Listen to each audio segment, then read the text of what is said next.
Hello, my dearists. Welcome to Neon Lights Roleplay. More specifically, welcome to the Seven Sons, the homebrew D&D actual play live stream. I am your host, Young Foxxii. I will be your game maestro for the afternoon and or evening, depending upon time zone.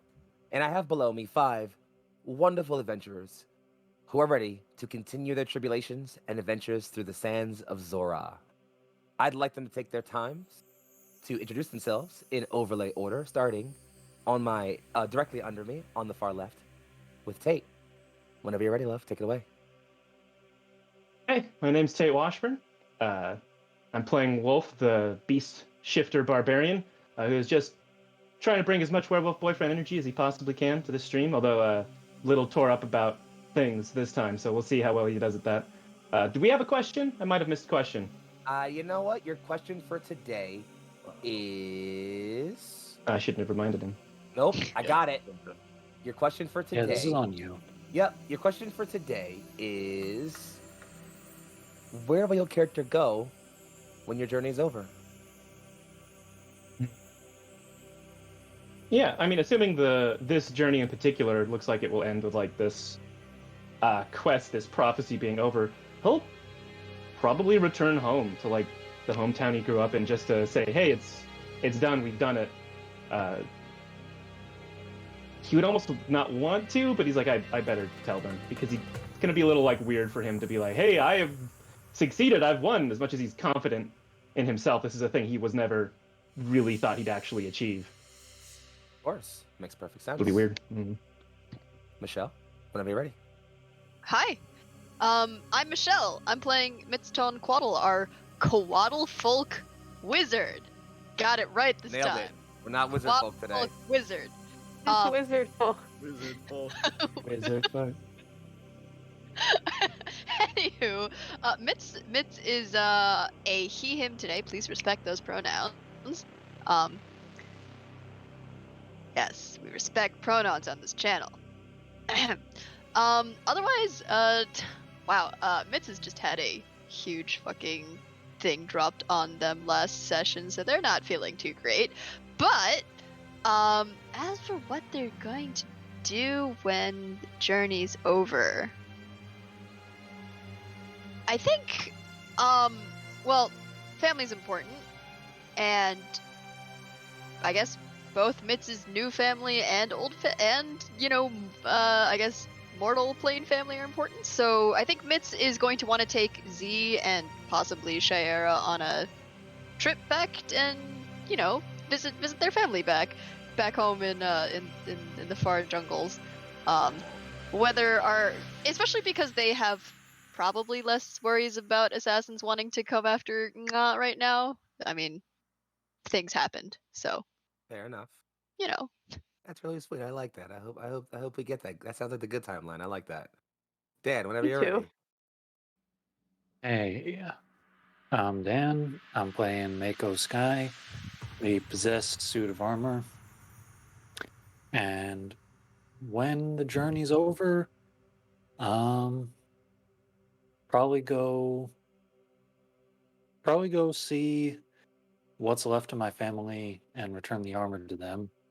Reasonable. And then, as far as where I'll go, I might take a rest for a while. Nothing wrong with getting some rest. Sleep is very important. Also, yeah, I guess that up next would be Heck. Yeah, it me. Hey guys, it's me, Sir Heckalot. I'm going to be playing Zenari, also named as Z, as per usual. The College of Spirits Bard, who is a Kalashtar. Let me see if I can remember all of the character details. Yes, that's all of them. Yeah, in terms of where she would go after everything is done, it highly depends on if she learns more about the Shakni civilization. That's kind of what brought her here to begin with. And just kind of her end goal is to give back to this very unknown culture that has given her so much personally. So yeah, if that means following these ruins or doing whatever she can, it's going to depend on where that is. But yeah, it's more of an action than a location, I think. I get that. Good to have purpose when moving forward. Nothing wrong with that. And last but certainly not least, welcome back, friend. It's good to see you again. Lucian, Alright. take it away. Okay, let's see if I got this. You got So, it. I hi, have faith. My name's Lucian. It's been 2 weeks since I've been here. No, more than that. A month? Or I think it's been 2 weeks since we've all Yeah. been here. it's been a full Well, month. yeah, for you guys, it's been a month. All right, and I play our pair of lizards, one giant, one folk. Play a net. I Killed it. mean, Ploy has some pretty ambitious dreams of retirement one day.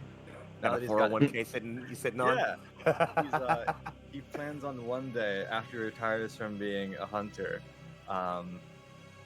finding the best sweet makers in Zor'aa and hiring them all to work on Durga and just become a traveling like sweets fan.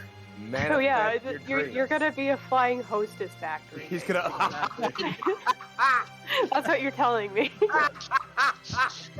We have been visited by the sugar Wait, no, whale. it's genius because like, there's no distribution. You just fly to your new location and drop off your products.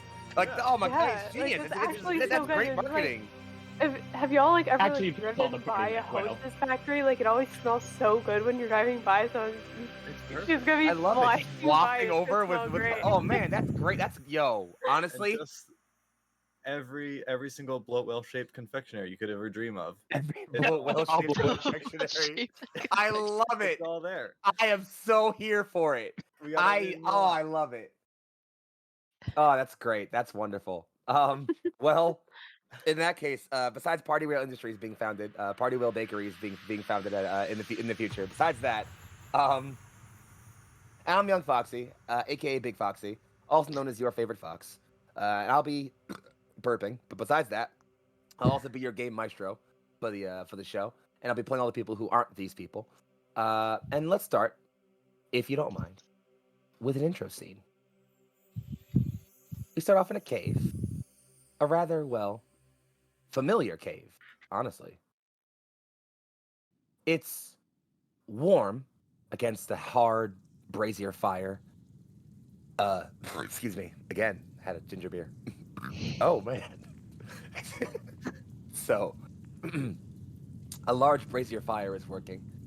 A massive reptilian beast with a split tail towards the end is open, its outer layers of skin peeled away to let the meat roast on this fire. It is sort of spittooned and made nice and fresh and savory, salted and made all all the kinds of wholesome flavor you'd want in this. It's this beautiful scent traveling all across the cavern.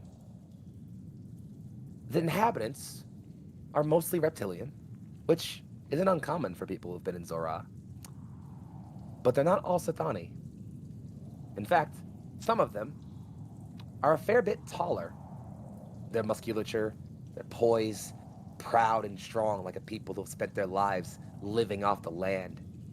Their reptilian serpentine-like heads, most of them not bearing frills, but instead some having large rows of spikes, often decorated paints of different colors.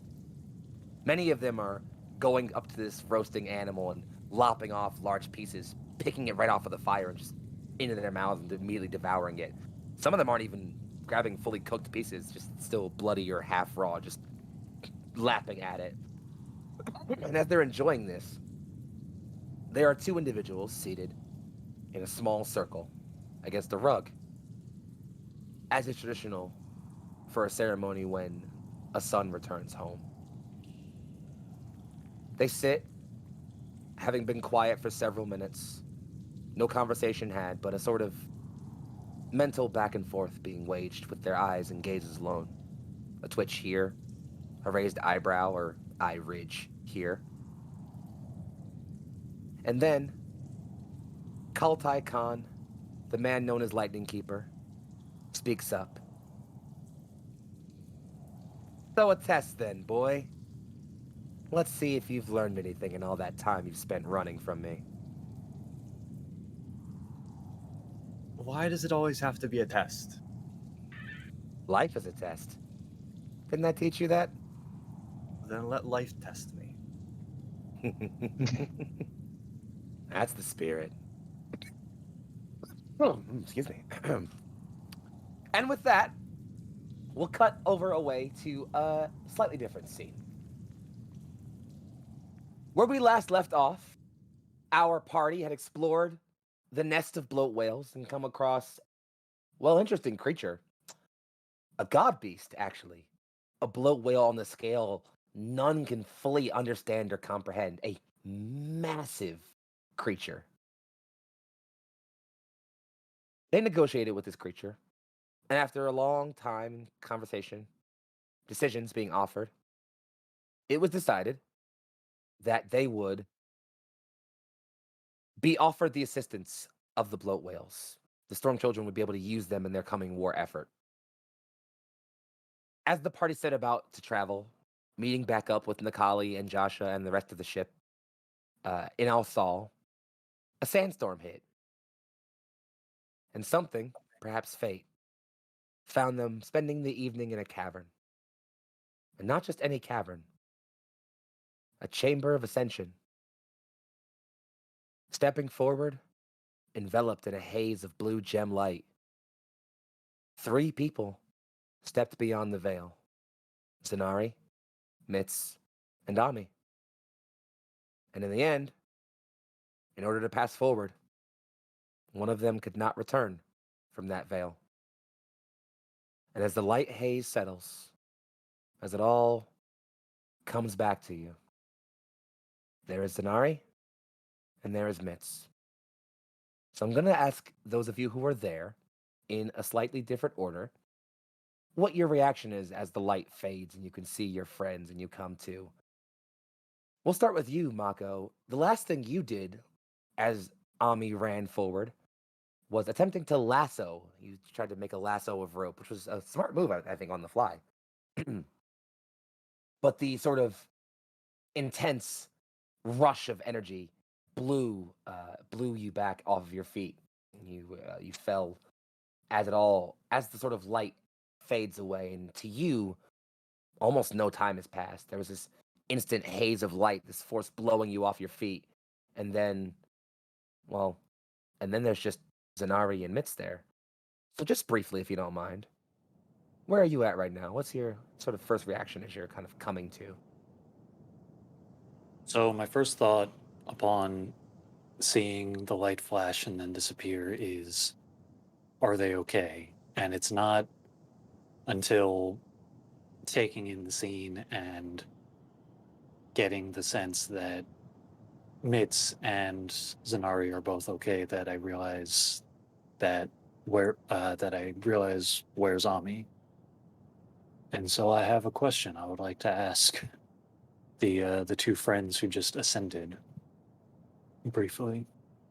And we'll come to that question in just a moment. The next person we're going to come to,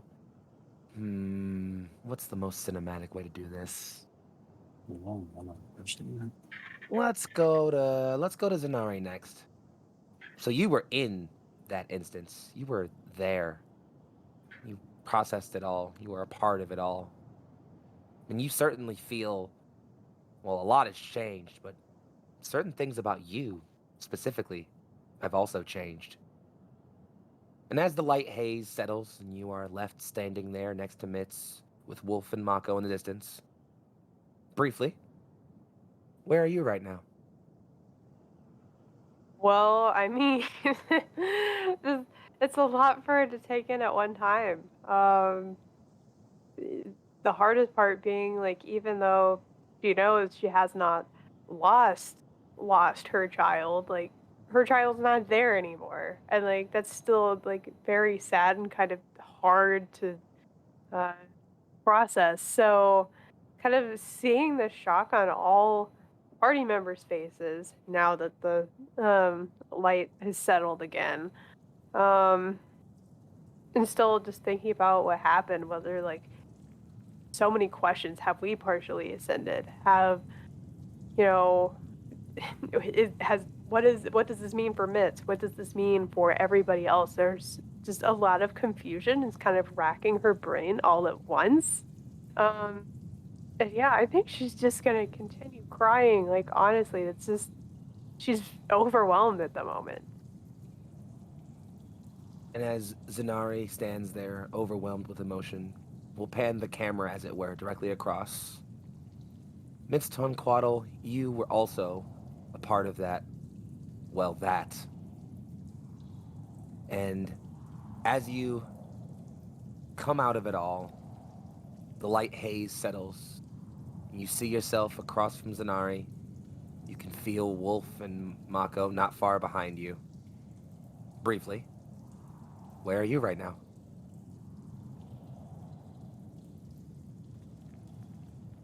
Mitz is, well, he's having just like an incredible mix of just turmoil but also a sense of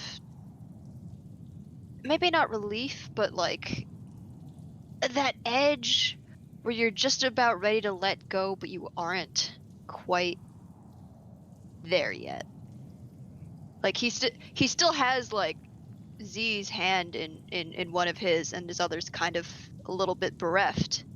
The other, he's just right now he's crying and just sort of just like trying to like almost like still trying to reach, but at the same time just knowing that he has to let go.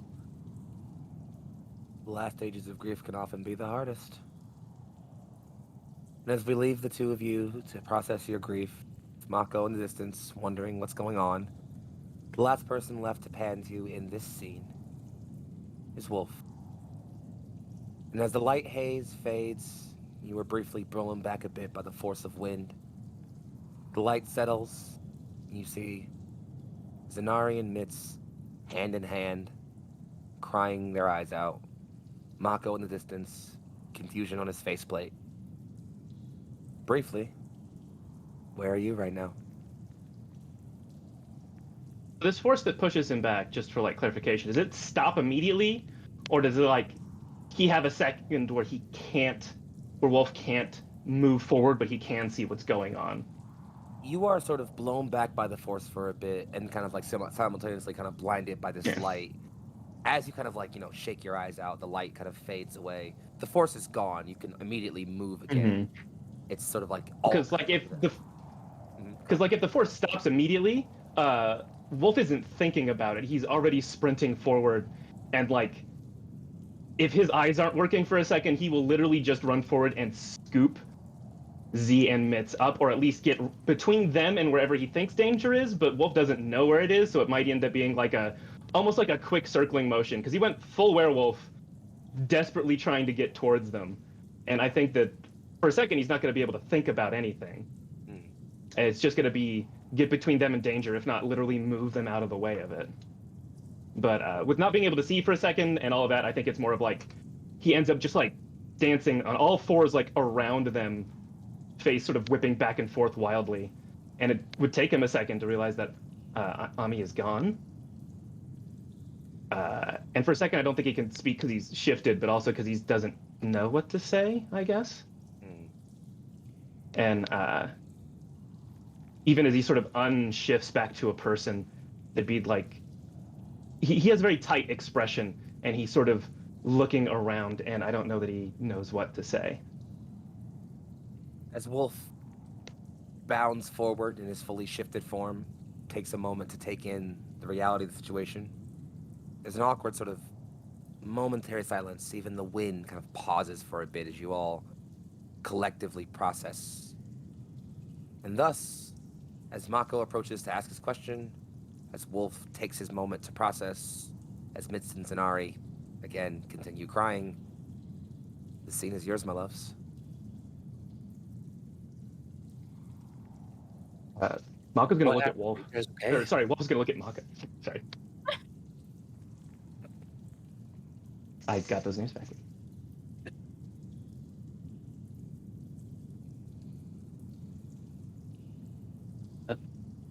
I said, Right, what what'd you say, happened? Mako? Are you both okay?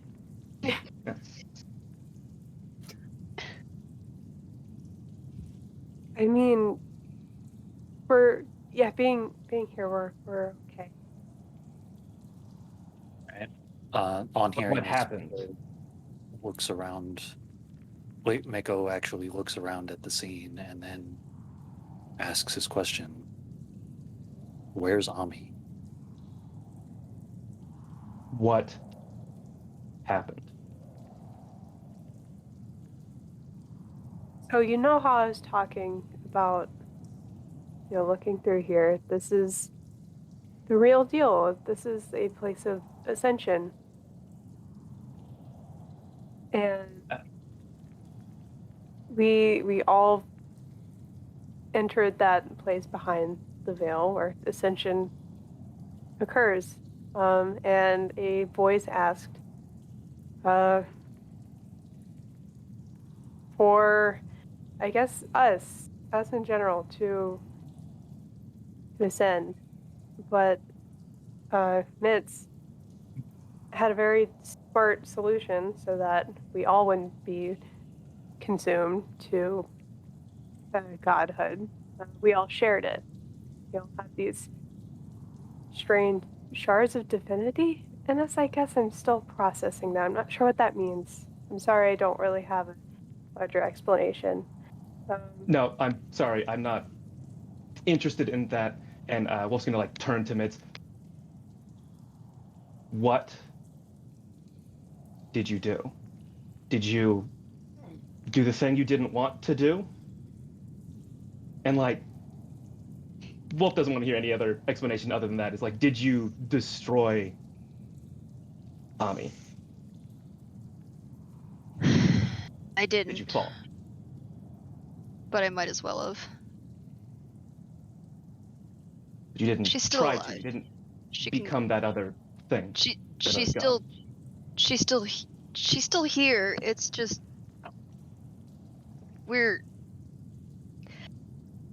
she had to stay on the other plane.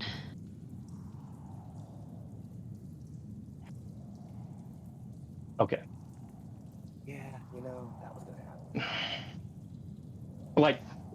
You can tell Wolf doesn't understand remotely what that even means. Just if you say that you didn't destroy her, you didn't kill her, then he doesn't really have much else to say, and is actually kind of so long as the chamber doesn't look dangerous at all, or there's nothing obvious, he's kind of just gonna stalk off. Be I need a minute. And I mean, if it's sandstorming still outside, he's just gonna be at the mouth of the cave. But if he can, he'll walk. He'll take a run.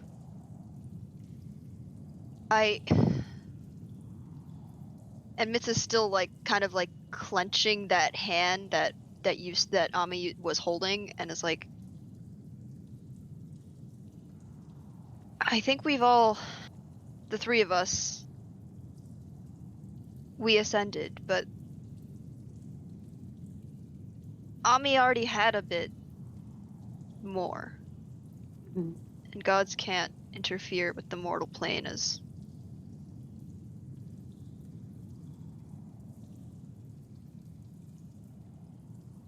I mean, Wolf is gone. If you're waiting for a response, It's just- is already leaving because he doesn't understand any of that, and he knows he won't, and he's not in a good spot. He just wanted to make sure you didn't do something that you wish you didn't do. Basically, you didn't change or something. Mitz is still, I guess, just... God, I don't know, Z, what... I can feel my aspects. I don't quite get it yet. But something's changed. Agree. It feels different. I, again, don't have an explanation for it at the moment, but I guess we'll learn. I just have one question now. I don't think we'll ever know the answer. What would have happened if I didn't bring her on this mission with us?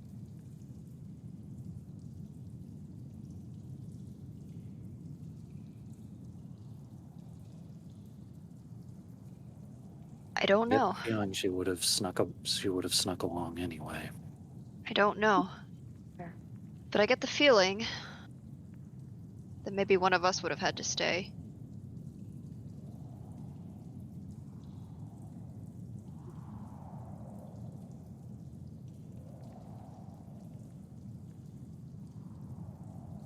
do love this scene, and I don't want to intrude too far on it, but just to add a bit of clarity on something very small. Mitz, you'll recall about a few sessions ago I mentioned there was a sort of a glistening blue gem embedded into kind of like your left hand-ish. It's still there. Feels different, though. Looks a little different, too. Feeling-wise, it's pure. It's almost... Before you felt this kind of hum of power, but you sort of beyond yourself. Now it just kind of feels natural, you know? Still immensely powerful, but natural. It's also this glistening pure white. And as you look at it, you kind of feel it, well, it's this comforting warmth. And as you're both kind of looking at this, Zenari, I assume you still have your shirt on, obviously, but you're feeling a similar kind of warmness, and you don't have to describe the feeling to either of each other. You both are immediately certain you know the other is feeling this too. Just this very calm warmness. For you, Mitz, it's right there in the palm of your hand. For you, Zenari, it's right there, right in the middle of your chest. And I don't know, if you ever get the chance to look whenever you feel like it, there's a gem there.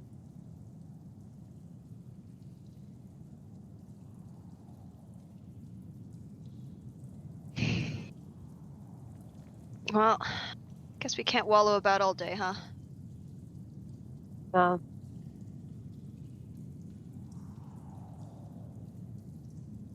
Okay. DM, Okay. is it still sandstorming outside? RTM? I just looked outside like I was like looking at how it's helping with Samsung. I don't know why I did that. You know, it's funny you say that. No, it's the dead of night, and outside, just at the mouth of the cave, you could look out into the horizon. It is pristinely clear.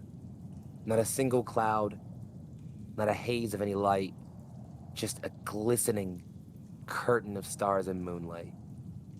Like someone, somewhere, parted all the bad weather just to give you all a peaceful night. It's the least they could do. Yeah, then Wolf is kind of, I don't know, hunting might be the right word. I don't think it's a full moon, but he would kind of be as shifted and as werewolfed up as possible because he needs to like not think about things for a second, I think. Reasonable. So yeah, we'll allow Wolf to head off into the night and pick off. And there's a small grove of trees about a mile or so down. You're pretty certain if you skulk around there for a bit, you'll catch something big enough to eat, lurking around. And if not, just, some fun stuff to kill. He's probably just running, honestly, like whatever takes the least amount of thought. But yeah, if he runs into something, he probably would. Worth hunting. Nothing wrong with the nighttime run. As the night sort Look of at those hastes werewolves. into a low midpoint, what do the rest of you like to do before you pass into the evening?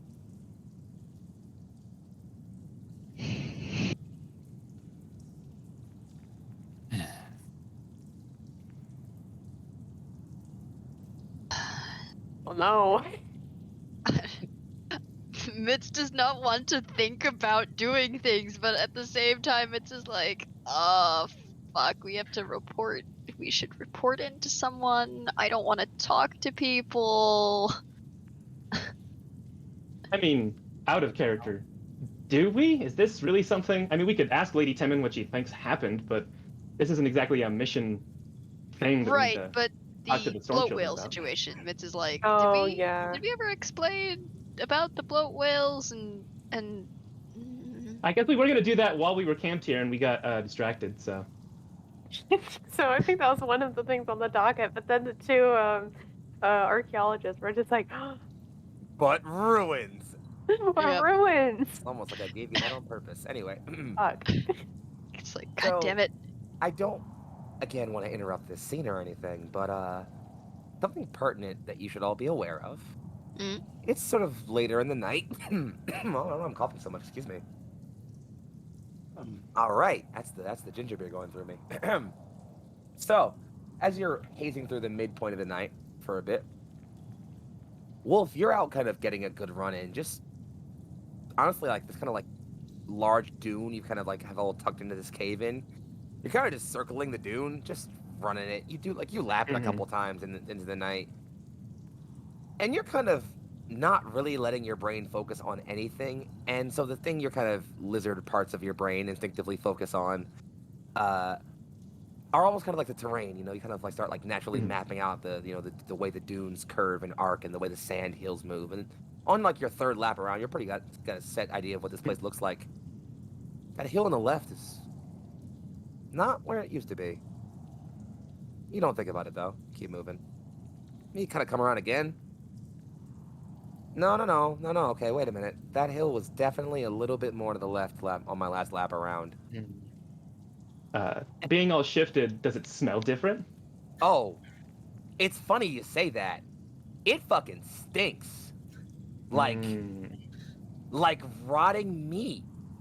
Like, yeah, like rotting meat that's been kind of dragged through, I don't know, sand? And a lot of it. And it's right as you're like, fuck, I don't like how this thing smells.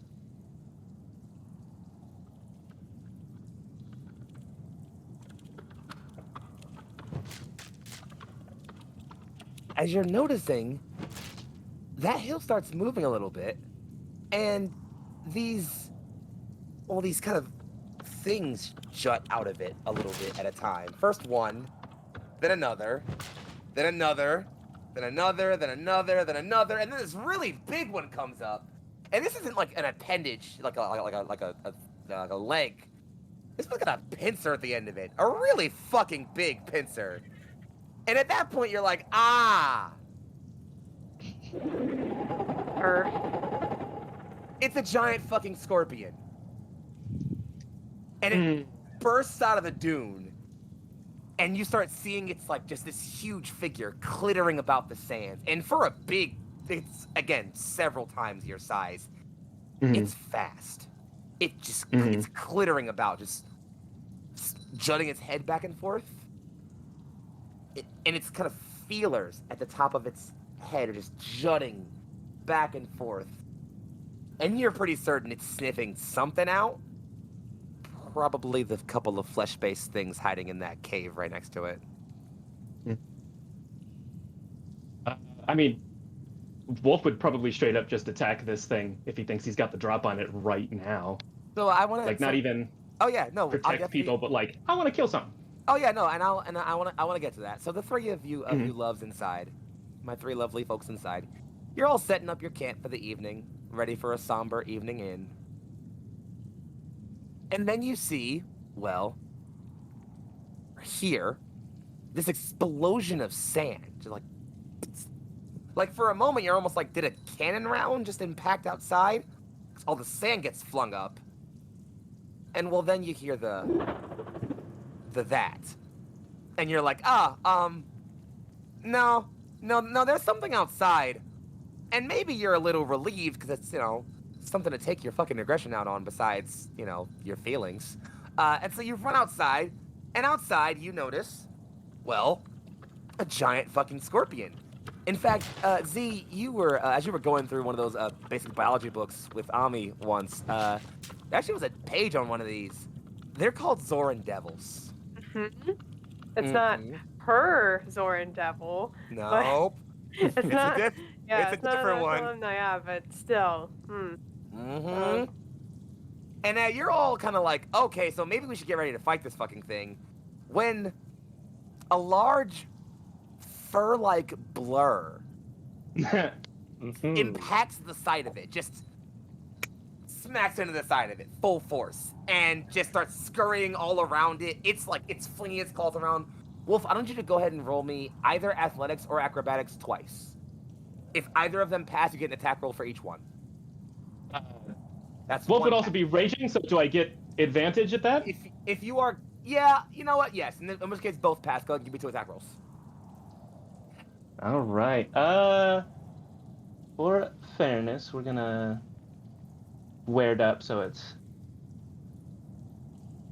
But yeah, so Wolf, you're getting into this thing. You're Oh, yeah.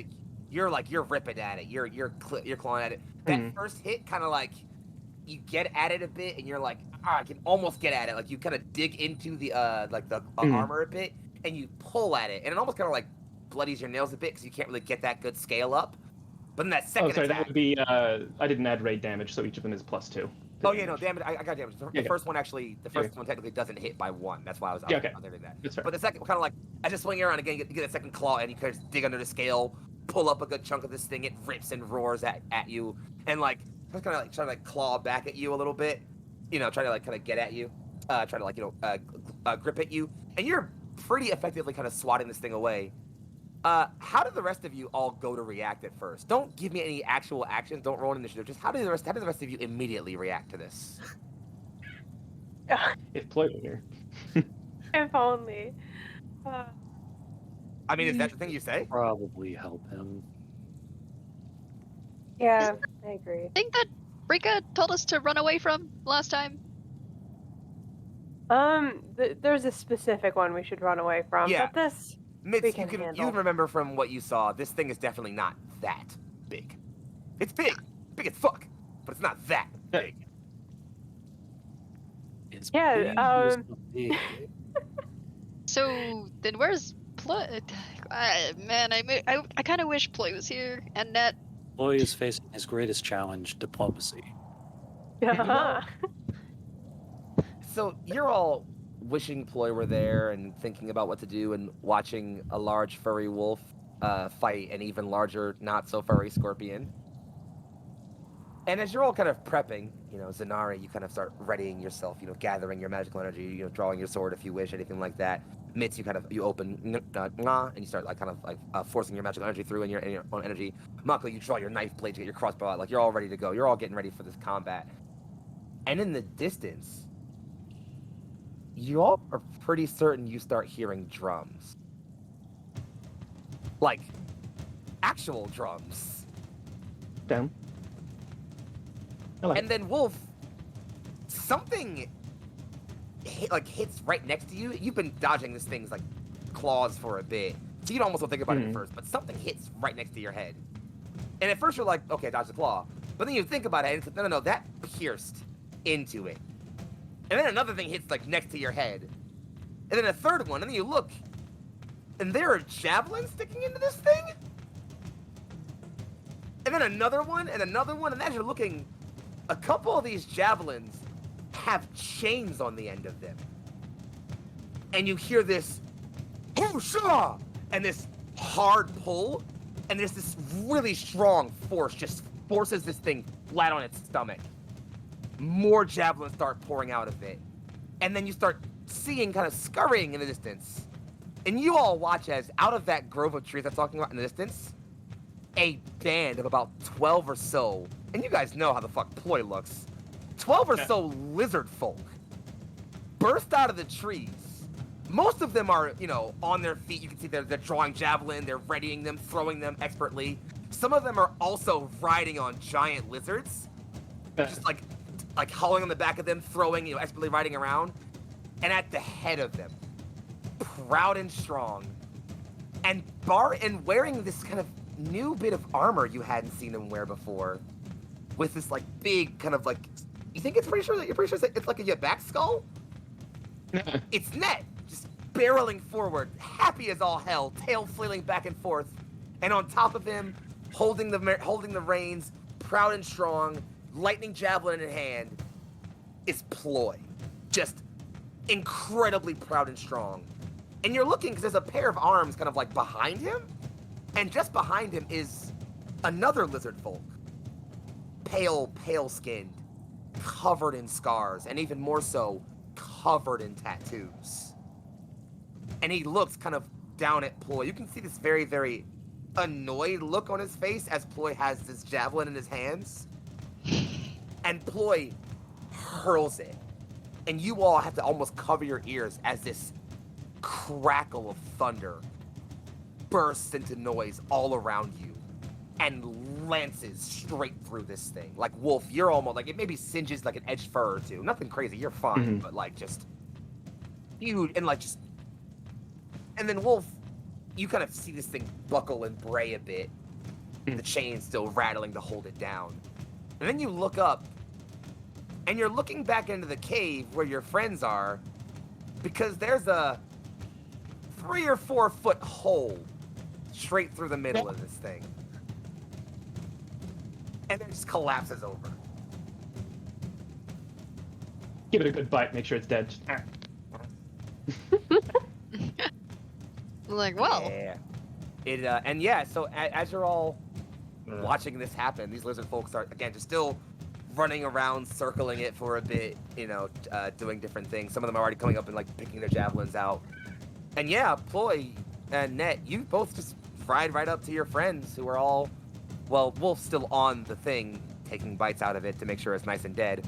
But your other 3 friends are over there, and you just fried right up to them at the mouth of the cave. And yeah, I'll leave the scene to you all as Ploy and this other lizard folk who you all don't recognize right up on the back of Net. Take it away. great timing. Speak of the Zoran devil. Yeah. Sorry, I wasn't ready. That implies that there is mythology in this setting where people talk about Zoran devils and they just fucking appear, which is significantly more terrifying than the devil, in my Hey. opinion. Yeah. Hey, how do you Yeah. think they got the name? Yeah. Anyways, We had it under control. Wolf unshifting as he comes like, yeah, I had it. I mean, well, if you say so. I see really you have a new javelin. I wouldn't call it new, and I kind of glance back at the other lizard folk. Oh, he just has his arms crossed right now, just... He seems grumpy. Wolf's giving him a stink eye. He's not in a friendly mood right now. just... So these are your compatriots? Yes, they are. And you are? He looks over and I says, should do introductions. These are my friends. This is my dad. Have you told us how you feel about your parents before? Employees usually kind of skirted around the topic, but you've gathered that it's not necessarily the friendliest of relationships. Oh, yeah. Yeah, you never By the, gush about them. by the We're like, grumpy what face will tell he- you stories? Yeah, like, you can tell this guy's grumpy as fuck, and you might get that maybe he's, like, kind of just like that a little bit, but you could kind of tell that most of the ire is aimed at Ploy. Mm. He kind of hops down off of Net. And as he kind of heads up, you guys all, Ploy's tall. Ploy's a good 6-something, you know? He's tall as hell, but this lizard folk is sort of even taller, a bit broader. He has a sash of kind of finely worn leather with bones soaring through it, teeth. And these teeth are huge, like they're dagger-sized teeth. And he says, I am called Kalai Khan. He's like, I lead the lizard folk tribe of the Southwest Isles. Ploy is my spawn. If the name is too hard, you can just call him Lightning Keeper. So that explains the javelin. I What? see. Yes, the one he stole from me. Listen, that was a long time That was ago. my next question. That was a long time ago. I feel like the statutes of limitations have passed on that. We don't need to talk about it anymore. He cuts you this hard dagger glare, Ploy. Like really, really hard glare. Like just like scolding parent glare. And then it immediately softens. He punches you in like the shoulder. It's not hard. It's like a dad punch. He's just like, you use it well. Thanks? It has saved us many times. He turns and walks away and starts walking towards the scorpion corpse. You get the sense that maybe he's not really keen to giving out compliments. Well, that's So how have you guys been? Wolf doesn't answer that. He's Well, we got the bloat looking whales. grumpy. there's still a That's small bloat whale good. orbiting. me. Yeah. I do wish I had been there for that. So do we. to be honest with you. Yeah, that. It's been an eventful couple days. Oh, ploy, and like you can just see like Mitz has like completely kind of tried to change the subject after like having this like kind of really depressed look on Some his face. stuff happened. Anyways. It's like, glitter flies. Those things that like a giant swarm of them like Yes. Mosquitoes, taste- but pissy. they taste fucking amazing. Wait, really? Yes. Did you save me Good some? question. Mitch like pulls out a jar. Jar. And there is, buzzing around still, very angrily, is a single glitter fly. Just still, it's very unhappy. Angry. Boy. You want to get him from the back end first, otherwise the proboscis thing kind of jabs you a bit. Good. Ploy's gonna grab the jar. Oh. And what does it taste like? You said it tastes amazing, but it has to be Sweet, extremely right? sweet. It's just Yeah. very sweet. Okay. I'll come up with something to do with this later. I'm gonna stash it in like Net's saddlebag. Yeah, and you can see that it's just buzzing around very angrily. Just as you just kind of lower it down into the pocket. Hmm. Off to the side, you guys can hear Kalai Khan, Lightning Keeper, yelling a little bit at the other lizard folk. It's not in a language any of you recognize except Ploy. Ploy, you could tell he's kind of like shouting off orders, like what parts of this beast to cut off, and what parts to make ready. Oh, they're not for, talking a giant elk? things like that. No, they're not talking a giant elk. He's fluent though. Don't worry about it. But yeah, no. So and so you guys can all kind of hear, and you can see like there's the attitude all these lizard folk hunters treat him with is not fear. It's definite just respect. Like they all very much just heed his authority and his wisdom and his. It's a very proven kind of respect. The kind of you'd recognize that like soldiers give their commanders, like you'd recognize in your travels. At least the good ones. Yes, Tate, their respect is authoritarian. I didn't want to say it out loud. I didn't want to interrupt the scene, I know, but I had to do it. Someone had to do it, so I did it. In any case, besides horrible old South Park jokes, so after there's a bit of just some time, and you guys, if there's any more combo you guys want to have in the scene, feel free to just let me know to go for it.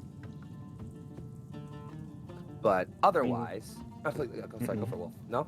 No, I was just gonna say no. He's not going to avoid talking to anybody, but he's had his run. He's had his fun. He's just gonna bed down unless someone wants to talk. I'm sleepy. I take a I'm nap. asleep right here. I take a nap right here. Good night. Good night. I think Wolf kind of sleeps like a Understand. dog, and that he might just do that. He might just make like a flat spot and just curl up. All right. In any case, That's so just how he sleeps, though. as you go, as you are all sort of taking your time to settle in for a bit, well, you get the sense that your compatriots have been through a bit, and we'll come back to that if you want one more time to talk tonight. But eventually, later into the evening, as they've the lizard folk have already, you wonder where they got the wood from, but they've already made a big fire. And they have already started to like section off huge hunks of this Zoran devil, and like they're basically effectively just like skewering big chunks of it on their javelins and just holding it over the fire and then just digging into it. It's not polite, but they're having a good fucking time. You can tell, and they're chanting and like they're like there's even this weird thing where some of them start getting into.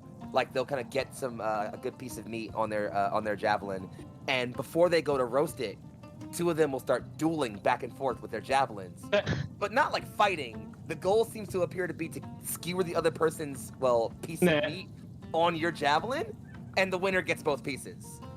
And so there's like it's almost kind of like impromptu, where like if two guys go for it at the same time, they happen to like clash javelins. They go like and they start like fighting it out. It's very very wholesome, and it's But eventually, Kalai Khan walks back over to the group of you all as you're kind of gathering your sleeping space in this cavern. And he says, he kind of has a sit, He sits very studiously, down on his haunches. He says,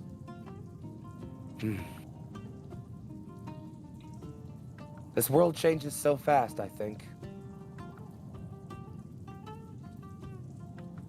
I sense so much is shifting about this place, and I've only just come here.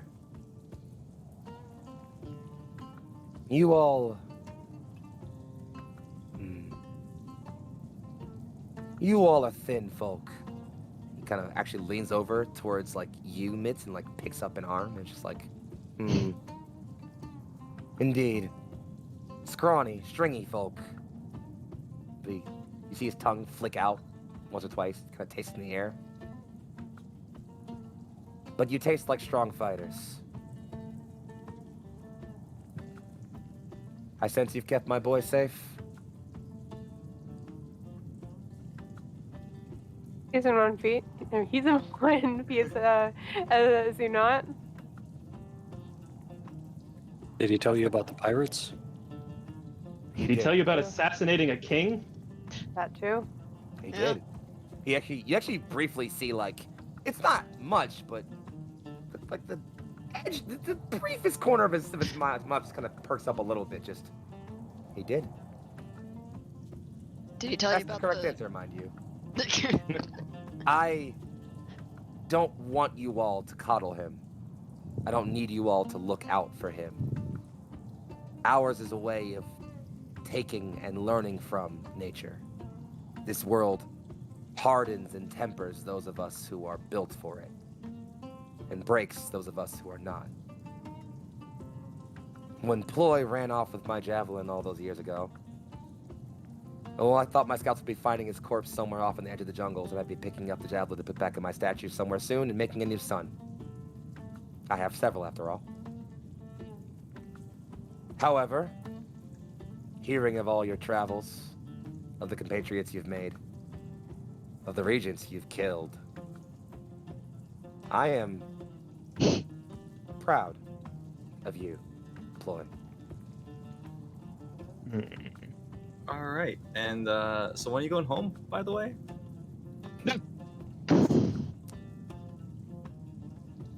That's just the thing.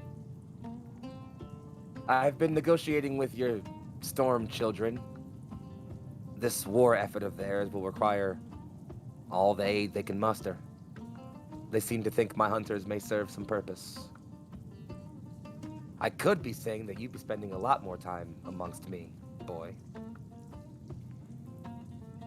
But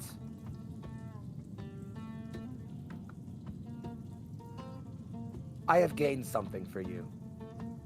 I won't call it admiration because I don't admire much things. Consider it a slight bit of respect. I leave my hunters here, under your command. Oh, don't do that. You know they don't like me, and you know I don't like them. And that sounds like one more test for you then. Enough with the tests. If I don't test you, he brushes himself off, life will. And it already has, and it will continue to do so. I don't need another test. He turns and smiles and says, the right mentality. I'll leave my hunters with this Nakali of yours. I sense you have enough trouble on your hands organizing this rabble. Thank you. It's like, well, he's not. Wolf the trend. What? Yes, he's the one who organizes us. Like, I mean, he's not wrong. He's not right either. I mean, you do have a pirate ship, an entire pirate ship to organize as well, Ploy. That is fair. He turns around and looks like he's about to leave. And as he sort of takes his first step, you can hear, all of you hear it. Without turning his head, he says, come, boy.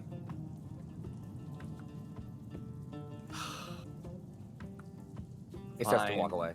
One last time. I'll get up and follow.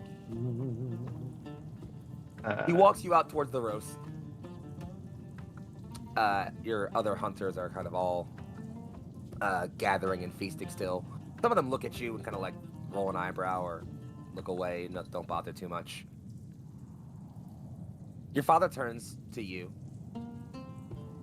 stands there quietly, tall, statuesque, looks at you.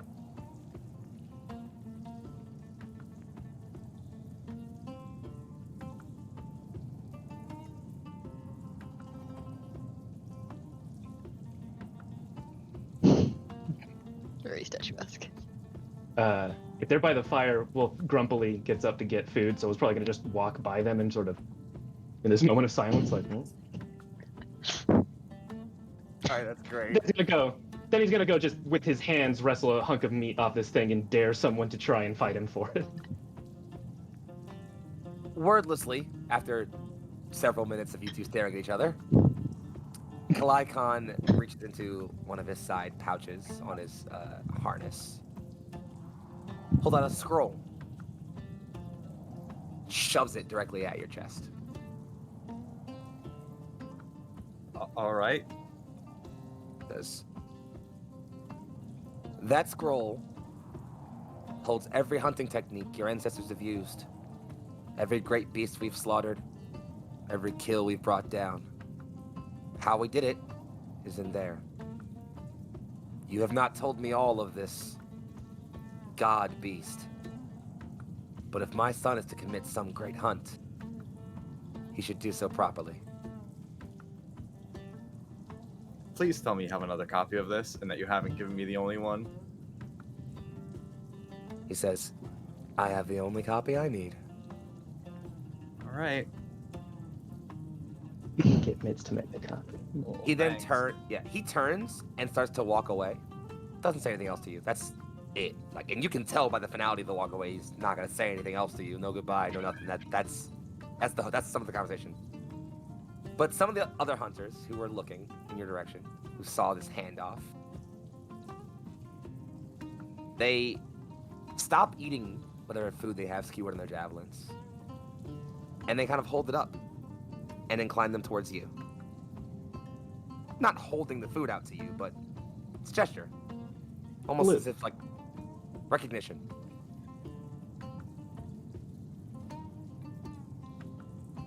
Just gonna go back to my companions.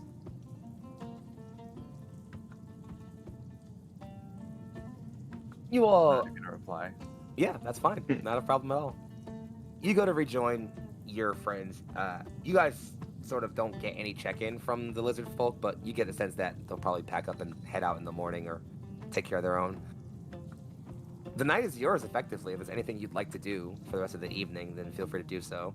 Otherwise, we can keep rolling on. Y'all still have a city to get to after all, yes?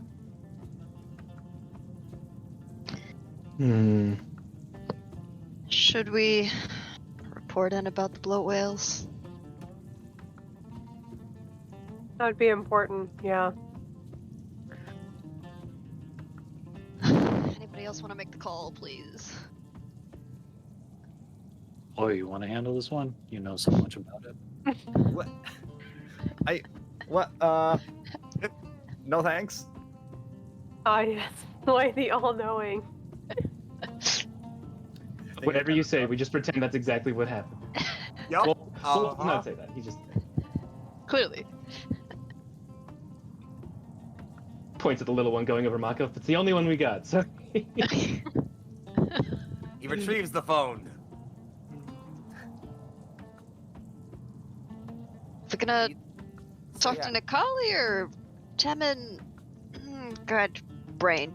Don't wanna Nikali's think. still on her mission, isn't He she? is. With the magic trunk. I did give her that. Yeah. 365 days trunk. So you whisper into the shell, and you know you usually whisper Nikali's name to sort of summon her. And you've assumed by now this is sort of like a two-way thing, like just like shell to shell kind of communication kind of thing. So you're assuming like someone back at base is gonna answer this. And as the sort of rush of water comes up, the face that resolves is Nikali's. Hello, you all. I didn't expect the contact. Is everything okay? Well, that's a complicated question. Nothing is ever Mission simple, is fine. We Fair. figured out How's the your bloat whale mission? situation. Yes. Temin called to mention the newcomers floating around the base. We'll have to find somewhere to hide them, but your efforts are appreciated. Thank you. Boy, Was there anything else? Wolf is not there, but out of character, we do want to remind her or let her know like the terms of we don't let them get hurt, right? Yep. It's like, we. Vince I just should doesn't want to tell talk. It's like, the way we managed to tame the bloat whales was through brokering a deal. You The largest among them, turns out, was a god beast, and was not too happy to see the god beast hunter among our ranks. In order to procure their cooperation, we promised that we would not allow any of the bloat whales that assist us to come to harm. harsh terms. But if that is the price for the aid, then it's invaluable, so we'll pay. You all spoke with a god beast? Indeed. It I- was promised no harm or a fight to the death, and myself and Wolf were not in the mood for more bloodshed. That is reasonable. Nonetheless, this is good news. Their aid will be invaluable for our cause. She looks over at Zanari. I sense there's something else, though. Yeah, we're able to read each other pretty well, aren't we? Oh, Woman's intuition, I suppose. yeah, so on our way to where we are now, we did get grounded by a sandstorm. We found cover, luckily, but it happened to be a place of ascension. Not the false self-styled god kind that are found in ruin after ruin. This was the real deal. And I believe that both Nitz and I have grown stronger from it. And so did Ami, to point that she had to stay on the other side of the veil. Wait, what happened? My Yeah. condolences for your loss. She says, just very solemnly. I sense you will all need some time. Nonetheless, the meeting with the Emir is, well, it's merely a day or so out. You all should be in Alsal as soon as possible. Take whatever time you need, but the sooner you are here, the better. And it's at that moment, you all hear, it's not, because you can't see, but you hear in the background, and it's a very sort of exasperated voice. It's tired, like it's been running for a bit, and also like maybe it's just been like debating back and forth on whether or not to say a certain thing or not, but a loud voice cuts into the background, just, dinner at 8!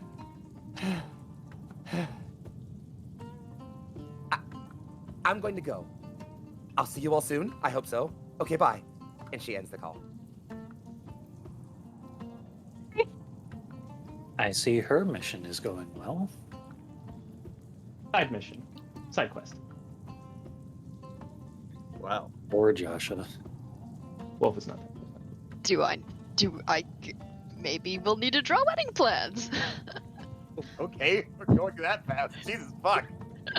Okay. I mean, One look, mission at a time. The Z dating sim. got married ship is fucking without any sailed. of it. Yeah, I got married in one session, so So Mitz is just like, I don't know how Sathani courtship works, but if Okay. it goes that fast, I guess we're Seems real planning for a fast. marriage. Okay, but like that was a god. There's a difference.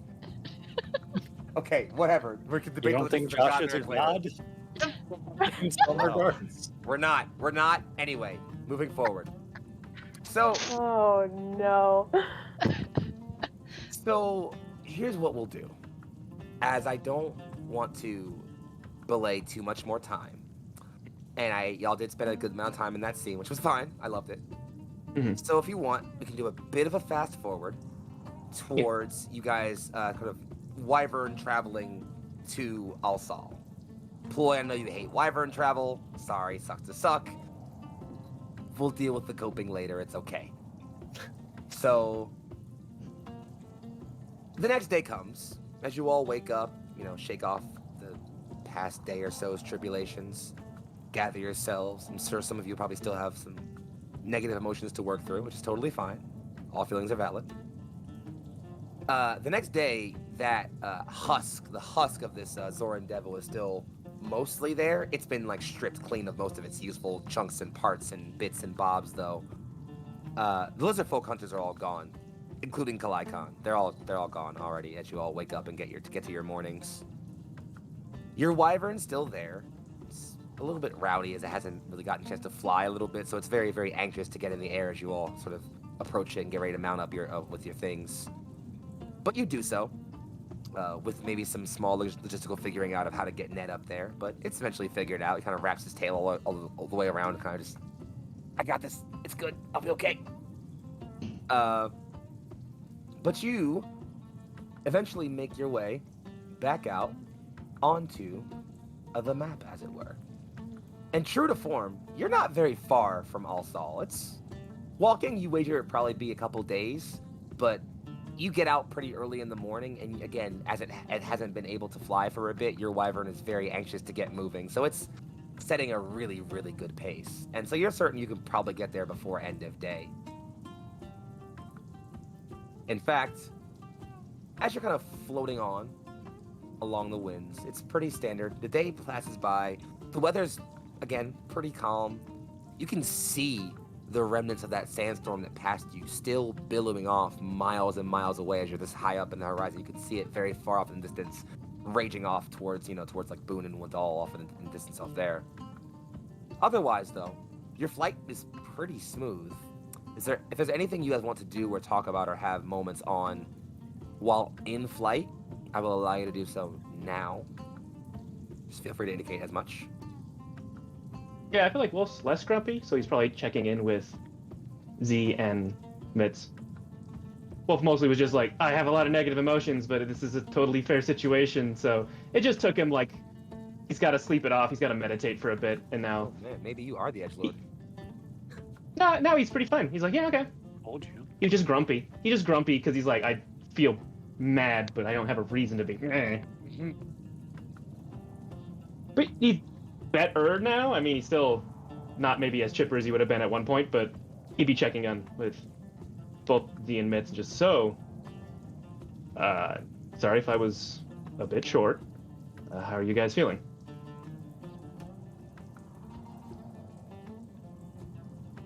Better. It's still a fresh thing, and Z does kind of like include Ploy in this conversation because he did ask the question when everything happened. She will have relayed that information a little bit more specifically Of course. at that night. I understand. I understand why she had to go, but why? I don't mean this to sound in a religious sense. Have you tried praying to her in particular if she has gained deity? I'm not sure how that works for most people, but it's my understanding that's how you talk to a god. Fair. I should probably do that. Maybe check in too. Perhaps we can Going find on some there. ritual thing to contact them? That would be your Perhaps. expertise. Yeah, it would. I could look at it. into that a little bit more. It might feel easier if we can talk to her.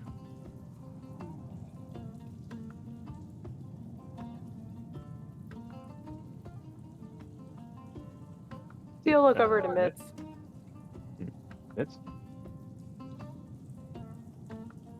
Mitz? Mitz at this point is, and I guess question for the GM: can Mitz, I guess, use her knowledge to, I guess, cast contact other plane? You know, it's funny you say that. So, Mitz, you, with this new semi-awareness of what you are, you tap into the circlet at your head with the idea of reaching out to someone who knows contact other plane. And it's weird as you kind of tap into the circlet, it's almost like you don't have to dig the way you normally did. Instead, it's almost like the moment you even think about it, you can kind of feel all of these coatl folk around you. With one, in particular, kind of feeling directly in front of you. A very familiar one, obviously. And you're digging through, kind of like pulsing through their thoughts as you can now cast any spell that any spellcaster you know can cast whenever you want. Part of your new changes. And you kind of parse through each of their minds seeking this spell. And you don't really find anyone who knows it at first, and you almost get disheartened a bit.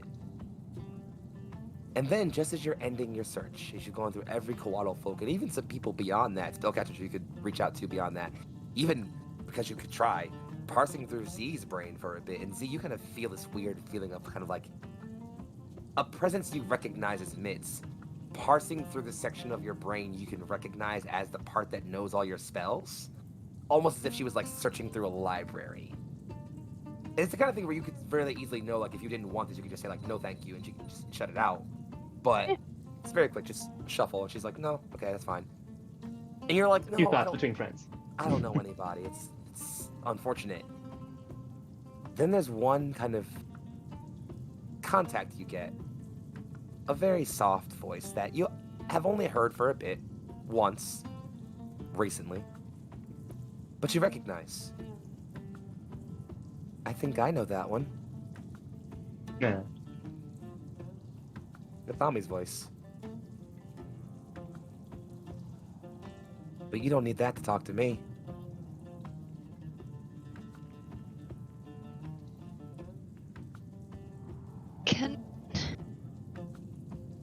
Then how? How do we... And she just says, anytime you think of it, you are something beyond just a mortal now. Every mind you touch, you can see fully through, connect with.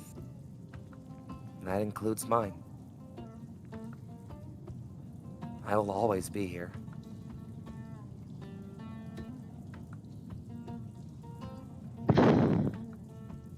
You don't know how happy that makes me. And Mitz is going to, like, just... Can Mitz try to, like, extend that, I guess, thought speech towards the party? In greeting?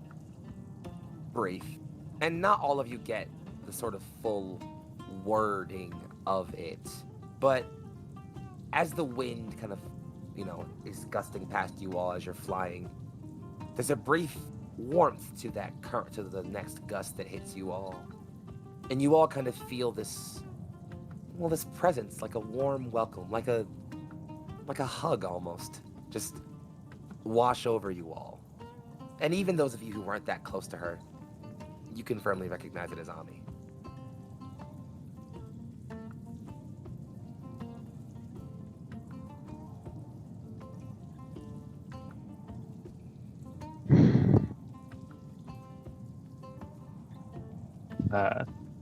I don't think Wolf was like suspicious that Mitz was lying, but there is just like a kind of part of confirmation that Ami is still around. That there would be, like, I don't think he could not be a little relieved. You know, Of course.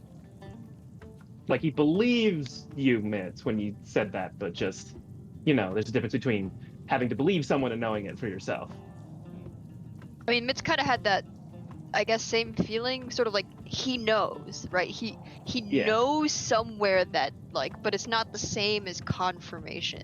Of course. Mm-hmm. Well, that's something then. Mostly just looking at Mitz and Z and be like, yeah, that's good. Huh? Fantastic. She's still here. Just, well, that's even knowing doesn't mean everything.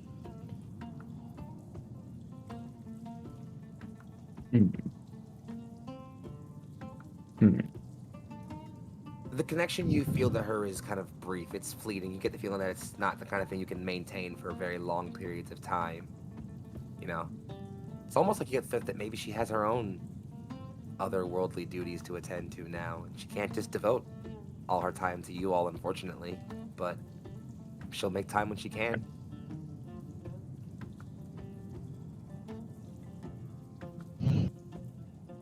Z just gives Mitz a hug. No. It's Have you- gonna start crying again. We're gonna Oh. cry again. Oh We're no, crying guys! soon. Come on! I was hoping to make this not crying stream. I'm sorry. Imagine. This is As- good cry. Yeah, as you This all is good envelop cry. each other in this big hug, just over the dunes in the distance, you can see. It's almost like you think maybe it's in like another ruin or something, because it just looks old and like a little worn Mhm. down. But as you're looking over it, it's far, far too big, far too well maintained. In fact, parts of it look like they're building and adding onto it. And then you're like, wait, yeah, there are people down there. There are a lot of people down there. You're coming up on Alsal, the crown of relics. Most of the buildings are this kind of old, especially on the outer parts of the building, are this sort of older, worn down kind of stone made of almost like that you could almost, Zanari admits, you can tell they were definitely repurposed from old ruins. This place, this city, was an old, ancient city that was kind of repurposed and modernized. But towards the middle, towards the heart of the city, where there's this large tower, all around that, the districts and areas surrounding that are these kind of like modern stone and red roofs, red tile roofed modern buildings that are being updated and modernized. You can kind of see parts of the city where the old buildings are being either torn down or repurposed or updated into these new buildings. And this is a very active and lively city as you're approaching. So much so that just at the edge, at the southern edge of this building, is a large, well, it's a dock, effectively. A tower stretching high up into the sky with a platform going off into the eastern distance, with tethers and ropes that can attach to different ends, and banks for nests of wyverns to come and rest, and even a few anchoring dock points for bloat whales to kind of hover. And there are a few attached to it, some cargo, some transport-based, and, well, one of them is entirely too familiar for you to not recognize them. Well, it's Durga. She's I don't know that parked we've right seen there. Durga from above most of the time. Yeah, it's probably one of the first times you've seen her from, like, above, but, yeah, that's the old girl. Her. Yeah, the party whale. Yeah, The party whale. whale. The one and only. Wolf likes Oh. that name. Joyous reunion. Yeah, Wolf's gonna just fly the big boy in there. Yeah, you land, Boy and into the bigger boy. you land, and like there's some pirates that are on the deck that see you, and plenty of them like see you all come in, and the captain, they're happy to bring you all down and help with your gear, and they're very, very happy to see you all. They even like dust you all off as you come off, make sure you're all okay. One of them comes over and like throws like a bottle of some kind of alcohol in your direction, Wolf. You can't really tell what it is. The smell smells like a lot of every fucking thing, but like it's alcoholic. You can tell that much, and very alcoholic. Yeah, moonshine. He just hands it over to you, just like throws it in I your have a hand. brother named after Moonshine. Nah, So yeah, they just I hand don't it get all that's off in or to out of you. character. Both are hilarious. Anyways. It's in actually, and I know this. In character. I didn't know Yeah, that. So yeah, definitely so you, isn't trying to get drunk this early because he's like, nope, we're in a city. I have a thing I want to do, but he's gonna take a big old swig. So you, Mm. so you're all in Durga. You're all hanging out, checking in with the crew, stowing your things, and reacclimating. The first mate's on deck, and he checks in with you all. And I'll kind of fast forward this to make sure we get to the parts we need to get to before break. If you all ask him where Nakali and Joshua are because they're not on board, he just says that they're in the city proper. They're preparing because the meeting with the Emir is soon. It's actually tonight. And then he says that, but he did say that they had plans afterwards, so they probably wouldn't be back until later on. But he does say that he recommends you all try to catch up with them and check in with them before they get to the Emir's meeting because it might be important to let them know that you're here. Also, thank you, Siren. I appreciate that. We only got one little whoop. That was it. Yeah, that's because I was talking at the same time. Thanks, Siren. Super appreciate it. In any case, so you're doing that, and you all kind of descend into the streets of Wadal. It's a pretty open city. There's not a whole lot happening. It's a large, wide streets. Unlike Wadal, which you were already used to, which had sort of a one large central street, and then a lot of smaller alleyways and things divoting off of that. Alsal is much more almost grid-like, where there are multiple wide streets crisscrossing and interlocking. You can see plenty of construction and material being moved all throughout the city at all times. There's plenty of crews moving, hauling stone and wood and material and all kinds of things and working on different things. They should pass through plenty of zones where plenty of buildings are being worked on actively. But even with that, the city is still this hive of motion veritably, just constant moving. And that kind of genuinely is sort of the general vibe you guys get to. And as you're traipsing about, there's all the streets kind of eventually concentric and they wind in, eventually lead towards many of them that go inwards towards the city center, all converge on this massive tower in the middle, which stretches pretty high up. It's several floors up. It's, yeah, probably a good couple 100 feet in the air. It's huge. Pretty big. Okay. Yeah. You're pretty certain that's probably some pretty important place where maybe if the Emir's meeting is going to happen anywhere, it's going to be there. And as you're kind of approaching the center causeway, just up ahead of you, and you can tell by the pure white of both of their his usual garb, but her, well, it's a more formalized dress you've not seen her in before. It's pure white with gold inlinings and this kind of like crown of like, it's almost like a metal woven crown. It's actually, you all did see her in this before, but she left in this dress. Yeah, it's Magali in her more formal dress, and Joshua in his usual garb, but he has foregone some of the more like battle elements of his outfit. It's more kind of like refined and formal with a more formalized shirt and his more pristine jacket with some pins and some gems on it. The two of them are walking and kind of having a conversation. You actually can probably guess they're bickering a bit. But as you approach, Joshua looks up and just, it's almost like relief on his face. He's just like, hi, you all. Had I not known your scent, I'm not sure I'd recognize you. You're all cleaned up. What can I say? I know how to look good when I have to. How was dinner? 8 o'clock, right? He just balls. Tonight, I'm assuming. He just fucking snoops can't keep their eyes out of whatever.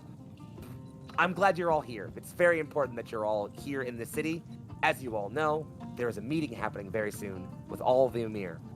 A lot of changes have been happening in Zor'aa, and well, the Emir feel like it's time that they consolidate their efforts and make decisions on what has to happen. These meetings are known to be, well, caustic, but no blood can be spilled. We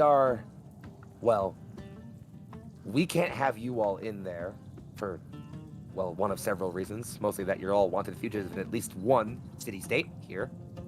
However... I also don't clean up very well, to be fair. Oh, you look fine, love, Macaulay says with the on the side. She says, however...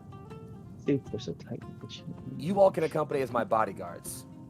Your status might be checked, but regardless of what anyone flags you all as, no attack can be made while you are all here, under my purview. However, you won't get access to the actual meeting proper. You'll be waiting outside.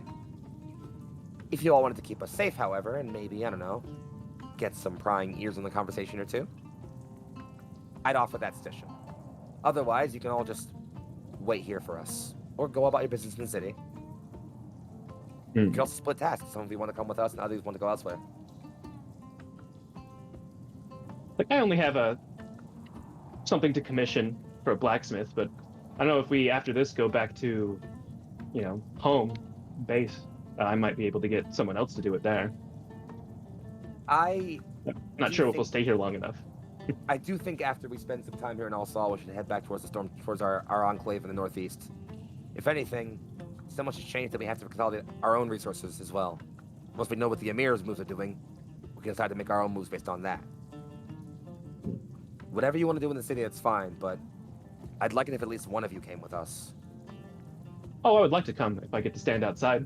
Mostly, it seems like with that many important people in one place and things changing so much, that's where anything important is going to happen. Couldn't agree more.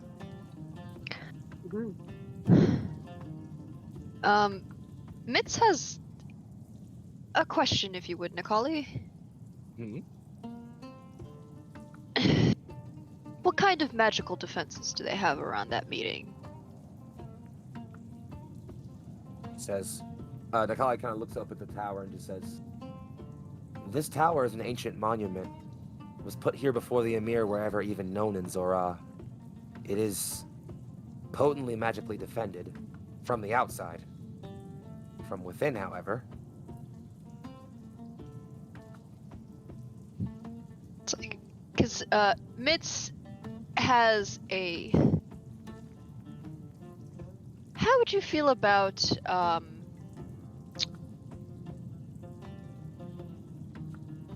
a telepathic bond? seems a bit new for me. Would you get all of my thoughts?" No, you should be able to send what you need to communicate with, well, everyone who's in the range. And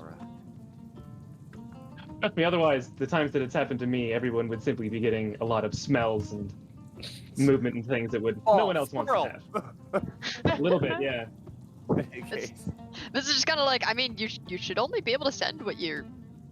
Yeah, What? it is just what you send. Oh yeah, she just says, "Okay, that's fine." In which case, that sounds fine. Yes, of course, no problem. It means we can listen in without having to disrupt the actual physical space of the room. That might be the safest way. And it Makes might sense let to me. you two chat while the meeting's ongoing. Oh, in case you need to make any sort of coordinated movement or such. That seems smart.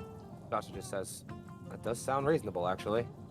Yeah, all right, let's do it. All right. Mitz is going to, I guess, filter through the library again, and she's actually going to specifically look for her dad's, through her dad's list of spells, as it were. He might be a notorious assassin, but one of the things that he's good at is silent communication with his teammates. So she's going to just rifle through and try to find Rari's telepathic bond to So cast. as you're dipping through the collective new sphere of minds that you have at your disposal to access, you come across the one that is Zayaka Coatl, your father. And as you approach his mind, you kind of feel a brief kind of block, as if his mind has several mental walls he puts up, maybe purposefully. Someone his line of work can make sense. But after a brief moment, as his presence, his consciousness recognizes you, you hear briefly in your mind just, "Hello, little one. My, how you've grown." And he fully just allows you into his brain, and you cycle through his memories, and yeah, you find a pretty high-level telepathic bond spell that allows you to create a bond between up to 6 creatures. So yeah, you can go ahead and pick those Should 6. I have it or should Net have it as the sixth one? I'm not sure. What's the difference? Ouch! Wolf doesn't even take that Tapping in to his like mind, insult. He's like, world domination. World domination.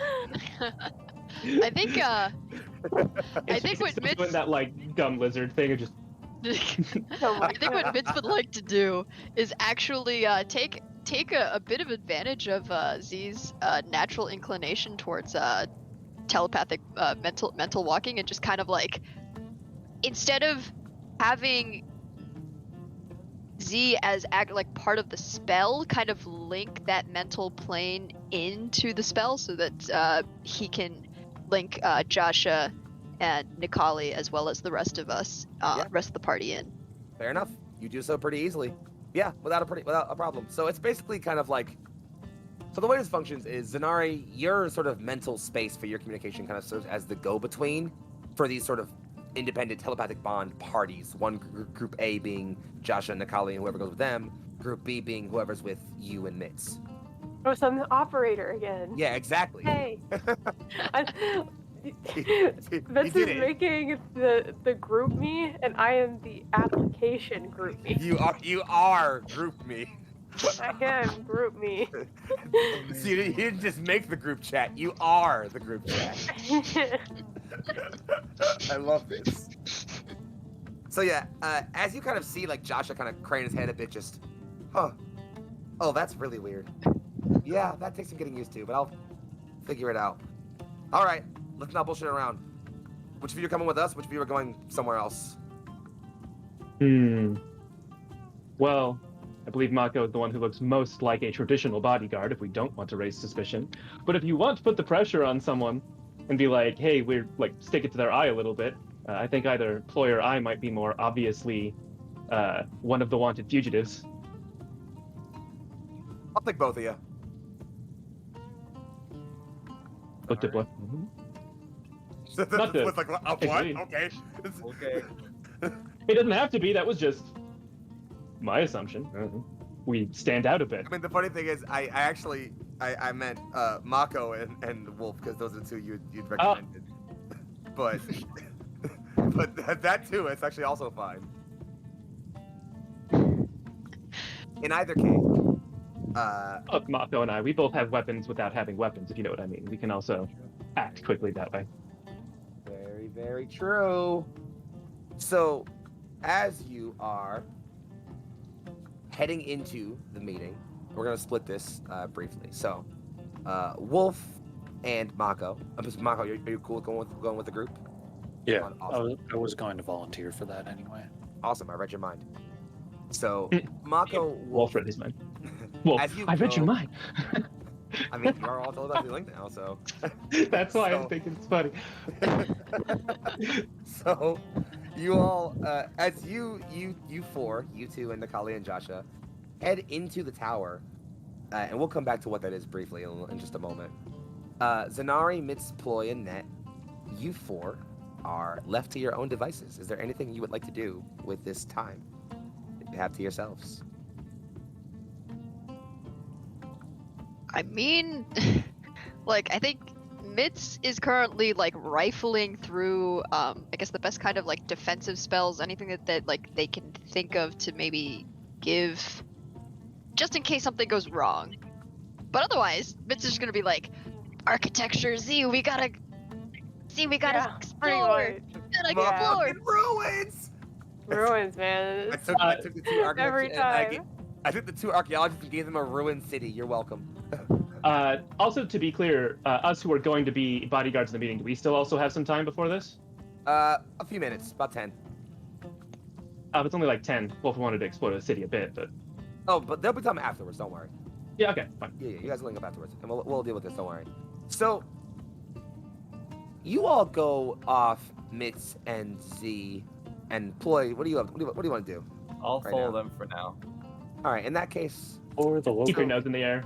I'll say Mitz and Z, you two are focusing on architecture and ruins. Ploy, you want to give me some kind of perception check real quick? Sure thing. That roll it? There you go. What you got for me there, boss? 17. 17's not bad. So Ploy, Mitz and Zanara, you guys immediately just go like running off to like the side. You go like look at like a wall with some script on it, start analyzing the stones, trying to carbon date, and it's y'all are having a fucking archaeologist field day in this literal ruined city. People are looking at you guys just like, what the fuck are you two up to? Okay, whatever. Tourists. Yeah, it's Taurus. Ploy, as you're looking at them run off, just out of the corner of your eye, as they go over to look at one building, you notice this figure off to the side of one building, kind of just leaning against a wall. He's not, or they're not, actively sort of looking at you all or watching you all, but you can tell by the posture this figure is definitely on high alert, but trying to look casual. They are clad in all red, a turban, garb, outfit, all red. You can see a sword sheathed at their hip, a crossbow sheathed at the other one, and some other device of some kind, some kind of like rope-like thing, holstered at their hip as well. Just one of them who's looking around. And just as you're kind of like looking and going like, what the hell is that guy? They look over, catch your glance. There's Sathani, you can tell by the face. And the moment they meet eyes with you, they turn and start walking away. Meanwhile, Net fetch. Sorry. Let's cut briefly back to our other individuals. So the four of you, you four are moving up the levels of this tower. You get the sense that it's such a big tower that it almost has like divided functions. The lower levels all appear to be, the lower level is, there's shops and plazas and things like that. And actually the first maybe 2 or 3 floors are that. Above that are what you assume might be places of court almost. They seem like judiciary offices and things like that. Several floors of that. Some other, maybe look like private homes. Some other things. And then sort of towards the top is where you kind of end up stopping at. There's this large amphitheater you're brought before with doors on either side. And several, as you're kind of waiting there for a bit, just hanging tightly, Natalia and Joshua just turn back to you and just say, like, you two stay here. Don't get in any trouble, all right? We'll be inside. If anything happens, we'll scream. Wolf would like to do a good smell check just to see, one, does he notice the scent of, say, anyone that he is deadly enemies with? That he's like, I cannot run into that person. But 2, and I think more importantly, sort of try and get airflow through the building, basically know where's the closest window and how high up is it? Like, vaguely. So, I'll give you the second bit of information first. Wolf, you're about 200 or so feet maybe in the air. Pretty high up. Nah, I'd say about 150. So not that high. 150. 150 is still not exactly jumping distance. Oh yeah, definitely not jump distance. Not really a question on that one. But Sorry, I mean, Wolf has spider climb. He can just kind of stick his claws into the side of buildings and climb down. It just isn't great if he has to carry 3 other people. That is very true, and I'm happy you have that. Although, Mako, you can jump out windows. I think he'd even have this conversation of like, Mako, you can fly with the boots, right? We can, if we need to. 2 is much more manageable. He'd want to discuss like actually an exit strategy. So Wolf, you don't smell anyone recognizable immediately. It's pretty chill. And then so they head in. They allow you in. They kind of go in. They notice you kind of smell checking in and are assuming you're kind of on watch and they're like, all right, we trust you. And they head in. And it's quiet for a bit, just a general sort of calm quiet. And eventually individual parties, groups start showing up, start arriving. The first to arrive, the first one is actually someone you recognize. As you're walking, there's a couple of Torvali guards who are coming up the stairs towards this level. They definitely see you, and you think kind of just like looking at their glances, maybe even one of them might like recognize you. None of them react or do anything, just... And sort of at their midst, right in the middle of them, is Radash. He sees you, inclines ahead, keeps moving. Wolf would actually respectful nod back. Of the people that worked for the late Emir, this is the one that he might actually be like, yeah, okay. But he just... Not saying we like you, but... throws a quick nod, Hmm. walks. I think it's like Chinja, the like bro. The next individual is one who you might have noticed if you were looking around, but because they were present previously at a party you all were looking at. They're accompanied by a couple of Torvali as well, but these all, unlike where the previous Torvali you all were walking through kind of just looked like, pretty regular looking guys, these 4 Torvali, their eyes and their tattoos are fervently burning, glowing, bright as they're walking up. Very, very regimented fashion. And at their You midst, with glowing tattoos, you're not special. at their midst is Naila Al-Jazati, Emir of Mirkal, who, Mako, you recognize. He just looks and says, Wolf wasn't at that party. he sees, the traveling warrior. I hope to speak with you my soon regarding the generous Herald. Beg your pardon? I hope to speak with you soon regarding the Herald. A great success, I assure you. You are being uncharred has me assuming so. We'll speak soon. And he just, Very well. Enjoy your meeting. You see I him. think Wolf then would recognize his scent though. He just hasn't seen his face before. He's like, oh yeah, okay, this guy, because he was under the sand the one time. So as you're having this back and forth with Naila, another party starts making their way up. This one you definitely don't recognize, but there's a couple Torvali, just a few of them. But most discernibly, you recognize there are actually 2 groups. One group is definitely is a group of Torvali. At their midst is an Emir. You could tell, obviously, it seems to be the trend here. And while you don't recognize this Emir, the face doesn't seem too unfamiliar. Almost familially familiar. As you find yourself presented with Zail Al-Kami, Emir of Nikis. Josh's dad. Wolf's gonna have a hard time not having a bit of a grin. He's like, He this walks is the up. guy. And you see, he doesn't notice you all because he is in the middle of a conversation with someone else. So another individual is walking. They are in sort of this pale green robage with a large turban with a feather on it, but they're carrying this carved stone dagger with runes etched in it, and a red gem on the pommel. And they're kind of just holding it, not in like a battle stance, they're kind of holding it calmly as they're talking. As you are presented with Nabal al-Atasil, Emir of Alsal. And surrounding him is not Torvali, but are instead 4 individuals garbed in red, with swords and crossbows at their hips. And Nabal and Zail are engaged in a back and forth deliberation, and you guys can't really tell what they're talking about, but it's just a quick little, just like, Nabal is just yelling, just like, and of course, if you simply gave it time, you'd understand that this is simply the smart choice for the best of us. Don't be insolent. And just, please, Nabal, we can discuss this inside if you need to. There are more important things to do now. If anything, I see someone I should be speaking with. He looks over and you see him just dead-eye Joshua and start walking inside. Nabal looks between the 2 of them, just, you see him lean over, whisper something to one of the individuals, and him and his group go inside.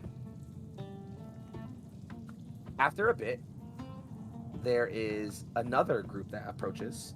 This one, rather than approaching with Torvali, approaches with a group of Sethani soldiers, armored in heavy plate with like big glaives and large tower shields.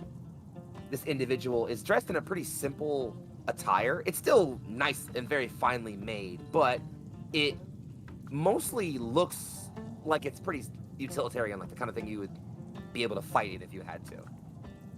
As you are shown, Kishma Al-Mati, Emir of Saif. Or Siaf, either one, doesn't matter. And the last group you see approach, as you are moving, as you are watching from the outside, is a Sadani, but unlike the other previous looks, this one is not, it's not a male. A female Sadani approaches. She has this very, very fine dress on that is sort of like designed to kind of like fit against her form, but still flare out in places to kind of offer like a lot of very, very elaborate golden trimmings in places. She has a staff of silver and gold with a snake head image topped. She has a ring on every finger, some rings 2 fingers. Piercings covered all over her hood and nose, and she's covered in jewelry. And as she walks up, she offers just a quick little wave at you both. And as she walks in, you are presented with Taib Alsal, Emir of Dayada. And as the last of the Emir enters into the place, as it were, enters into this room's amphitheater, two Turvali guards go to either side of the doors and slowly close them in, sealing the room off as the meeting of the Emir begins. You all are left outside, hanging out and spending time deliberating, taking time to listen in. Not much is said to you all on behalf of Nikali and Jasha, just that the Emir are bickering as per usual, but that's what they do. They do mention that there's a rare panic amongst them. One of their number just dying suddenly isn't a thing they're necessarily used to, especially given, they have things that usually prevent that. So the fear got into them. So yeah, there's a lot of bickering, some blame throwing. Some start yelling at each other, saying, "You did this. You're responsible for this. What did you do?" Others say this is a conspiracy. Some even blame the Storm Children. Some blame some others, and that makes it pivot into a discussion about Kali. And they all start talking about that because that's even more present. And they talk about it for a very, very long time. A lot of back and forthing, to the point where things get quiet on you guys on the end of the telepathic communication, as Nikali and Jasha focus in intently on what's being said back and forth. Eventually, they tap back in, and then as the tap back in happens, the doors swing open. Nikali and Jasha walk out for a bit. They're going to recess for the day. They have more to discuss, and they'll meet again tomorrow, but we have the evening off. They're staying to deliberate, though. They settled on a rather interesting choice. And he says this both into the communique. Well, it's not even him. Nikali says this both into the sort of into the telepathic link, but also out loud so those who are present can hear it. The Emir are going to war with Kali. Ooh. Why? Even a broken clock, as they say. And with that, They consider her that much a threat. it's Well, it's the so threat- much Aye. more than that. There are rumors, just hearsay floating around, nothing solid, but Fashionably handsome way of saying. I have to contact some of my sources. I have to gather more information. Joshua, you know where to meet me, yes? I'll see you soon. And she just turns and walks off. Leans over to Mako. At 8, apparently. Yes. Joshua just ribs you, just... Well, boys, that might be the least scary news of the day. I'll be back. I'll see you guys later, okay? Sounds good. DM, I just would like to make sure it is known that Wolf wanted to memorize the sense of all of those important people, and specifically their guards, in case, someone starts sneaking up on them. It smells like that. Makes perfect sense. So, before we head off to break, I'm not going to give a closing scene. I'm going to give what's called a little bit of a teaser. Anybody here watch like really shitty, occasionally cheesy harem anime? Sometimes, sure. Just every now and then, because sometimes they're good. They're good schlock, or like any good slice of life romance anime, You ever that scene where like the main character goes on a date with like the one character, and the rest of the group all decides to go spy on the date to see how it goes? Absolutely. Yeah. Stay tuned for Return of Seven Sons. Let's go to break. Hey.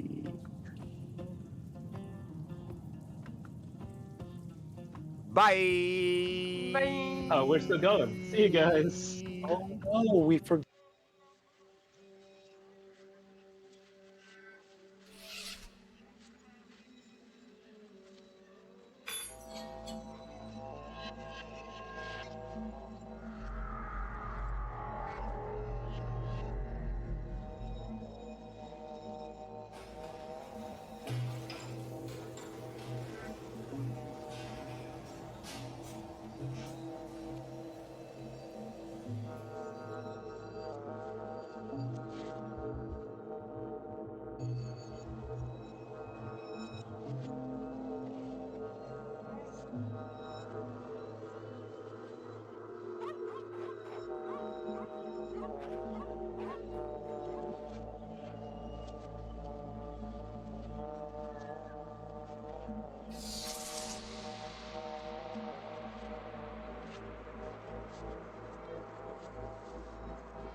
And we return. Welcome back to the Seven Sons, Hey. our D&D homebrew live play campaign.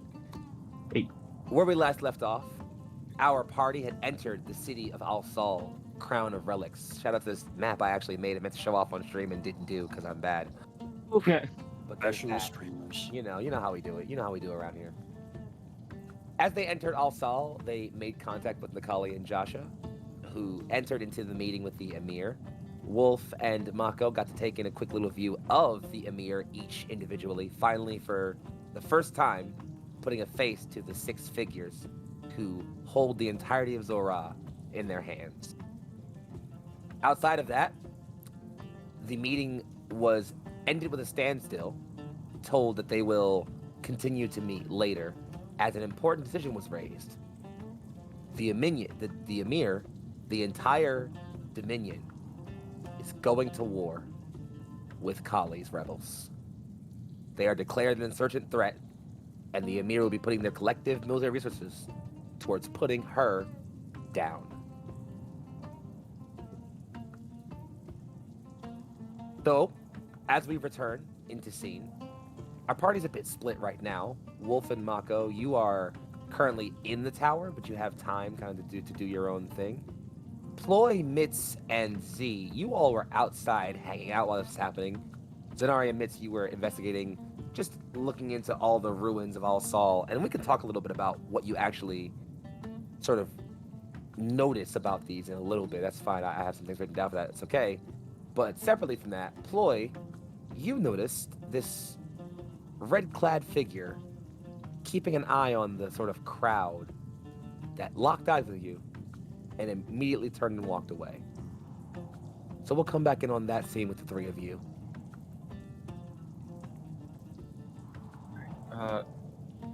Z, Mitz, there's a shady guy in all red. Shady. Excuse-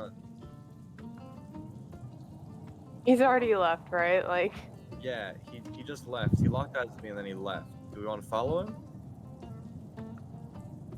ooh, like, I don't know. Like, did it look like oh no, like these people were here? I have to tell somebody, or like, Hard to say. It's just hmm. he was just scanning the crowd and saw me and then left. Continue, I'll be right back. Yeah, Well- that's a little suspicious. I mean, should we really follow this person? I'm not exactly or at least I know we aren't the most stealthiest of us. That's Probably fair. not. Let's see if I have anything. I mean, to this is help over the with that, mental maybe. link, so I assume we can hear it too, if that's fair. Mental link. Mm. Because we'll be like, well, I don't know. People like to watch in cities. We should watch out for whatever he looks like. What did he look like? How is he shady? Let me know. He was in all red. A Sathani. Oh yeah, like one of the big ruler types. Their guards were in all red. Hmm. Maybe a bodyguard. Or Wolf would attempt to, now that our DM is back, but would attempt to like, can he put an image through this link more than just text? Can he like Yeah, picture it in his no head? Wolf does his very best. I think the image is Aw. probably still flavored by the fact that Wolf identifies people by smell, so I don't know how that would even translate, but he's like, this guy looks like that. It's vague. It's a little hard, but Ploy, yeah, you're pretty certain you can make the resemblance. yeah, kind of like that. That's pretty close. You know what? In that case, I think we've had A enough bodyguard. Emirs. Let's leave that alone. Well, we should definitely stay on the lookout for more of them. Just in case. If they're actually following us, then they'll be following us. But he might just be looking around the city and he noticed that you noticed him. Like, Yeah. if you're trying to surveil, you don't want people watching you. Yeah. The hunter sees, you know. Just hope you didn't recognize me. I mean, you're not. Cause some problems. I mean, as far as the town of Boone was concerned, you were a lizard man that partied it up for like 5 days, and then was mysteriously gone the day before of things exploding and such. That's I'm sure that several of us actually made more of an impression. I was screaming through the whole city, all big and werewolfy. You were doing that. That's you were true. in fact doing that. I think the Unless you can tell by your fingerprints that are on the gun. and I'm pretty sure that And the melted. gun got destroyed, yeah. That's true. It That's melted. true. I doubt that there's going to be fingerprints on that. Physics aside, Heck, you might not So- have fingerprints anymore after firing that. so you all are deliberating this for a brief bit. It's now early afternoon-ish. The sun's starting to crest back a bit, casting a sort of slight light red to the afternoon, but it's not late yet. Wolf and Mako, you two accompany Nakali and Joshua back to what appear to be some kind of like regent's quarters where like guests of this thing would stay. You're not allowed to go in, but you can sort of wait outside. Eventually, they re-emerge. Joshua first. He's now, again, removed most of sort of the extra components. He's now also removed the sort of like hat and hood he usually carries up. Now just like has his normal sort of bare face exposed. Additionally, you could see a very keen-looking golden necklace around his neck that kind of comes around and ends in a sort of strange pendant he's never seen before. He also has another ring or two on. Again, maybe just trying to dress up a little bit. Kind of just comes out and says, "How do I look? Not bad?" Regal is the word I'd use.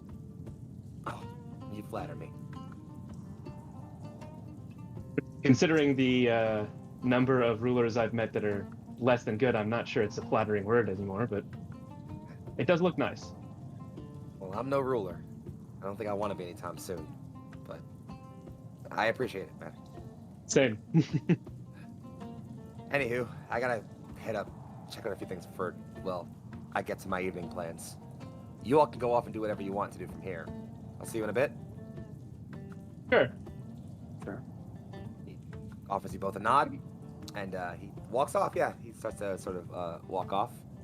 And it's not long after he takes off, about a few minutes, that the doors open again, and Nakali walks through. She's not wearing the same dress she wore earlier. That one was sort of this pristine white with this gold inlet. This one is, well, it's red. It's deep red, actually. You know what's serious when deep red lipstick, deep red anything comes out. It's real. Beyonce had a song about this. Powerful color. Beyonce had a song about this kind of dress. Look it up. Pop. She just says, "What are you staring at?" It's a beautiful dress. You wear it well. Wolf has no shame in this sort of thing, just straight up. He just looks so. She just looks away. Just You're very red. The dress too. she admittedly laughs out loud a bit at that. Just, I appreciate the shining. Thank you. I have to head off for the evening. I have things to attend to. You all are free to do whatever you wish. We'll see you both tomorrow. Should we know where you're going in case of emergency reasons? Wolf says, knowing full well Just, something's going on. she says, "Well, I have to go run an errand, and then I'll be back here in the tower for a bit." Okay. Wolf's bad at lying, so I'm sure she actually knows Oh what yeah, he was doing. 100%. And she just turns and walks off.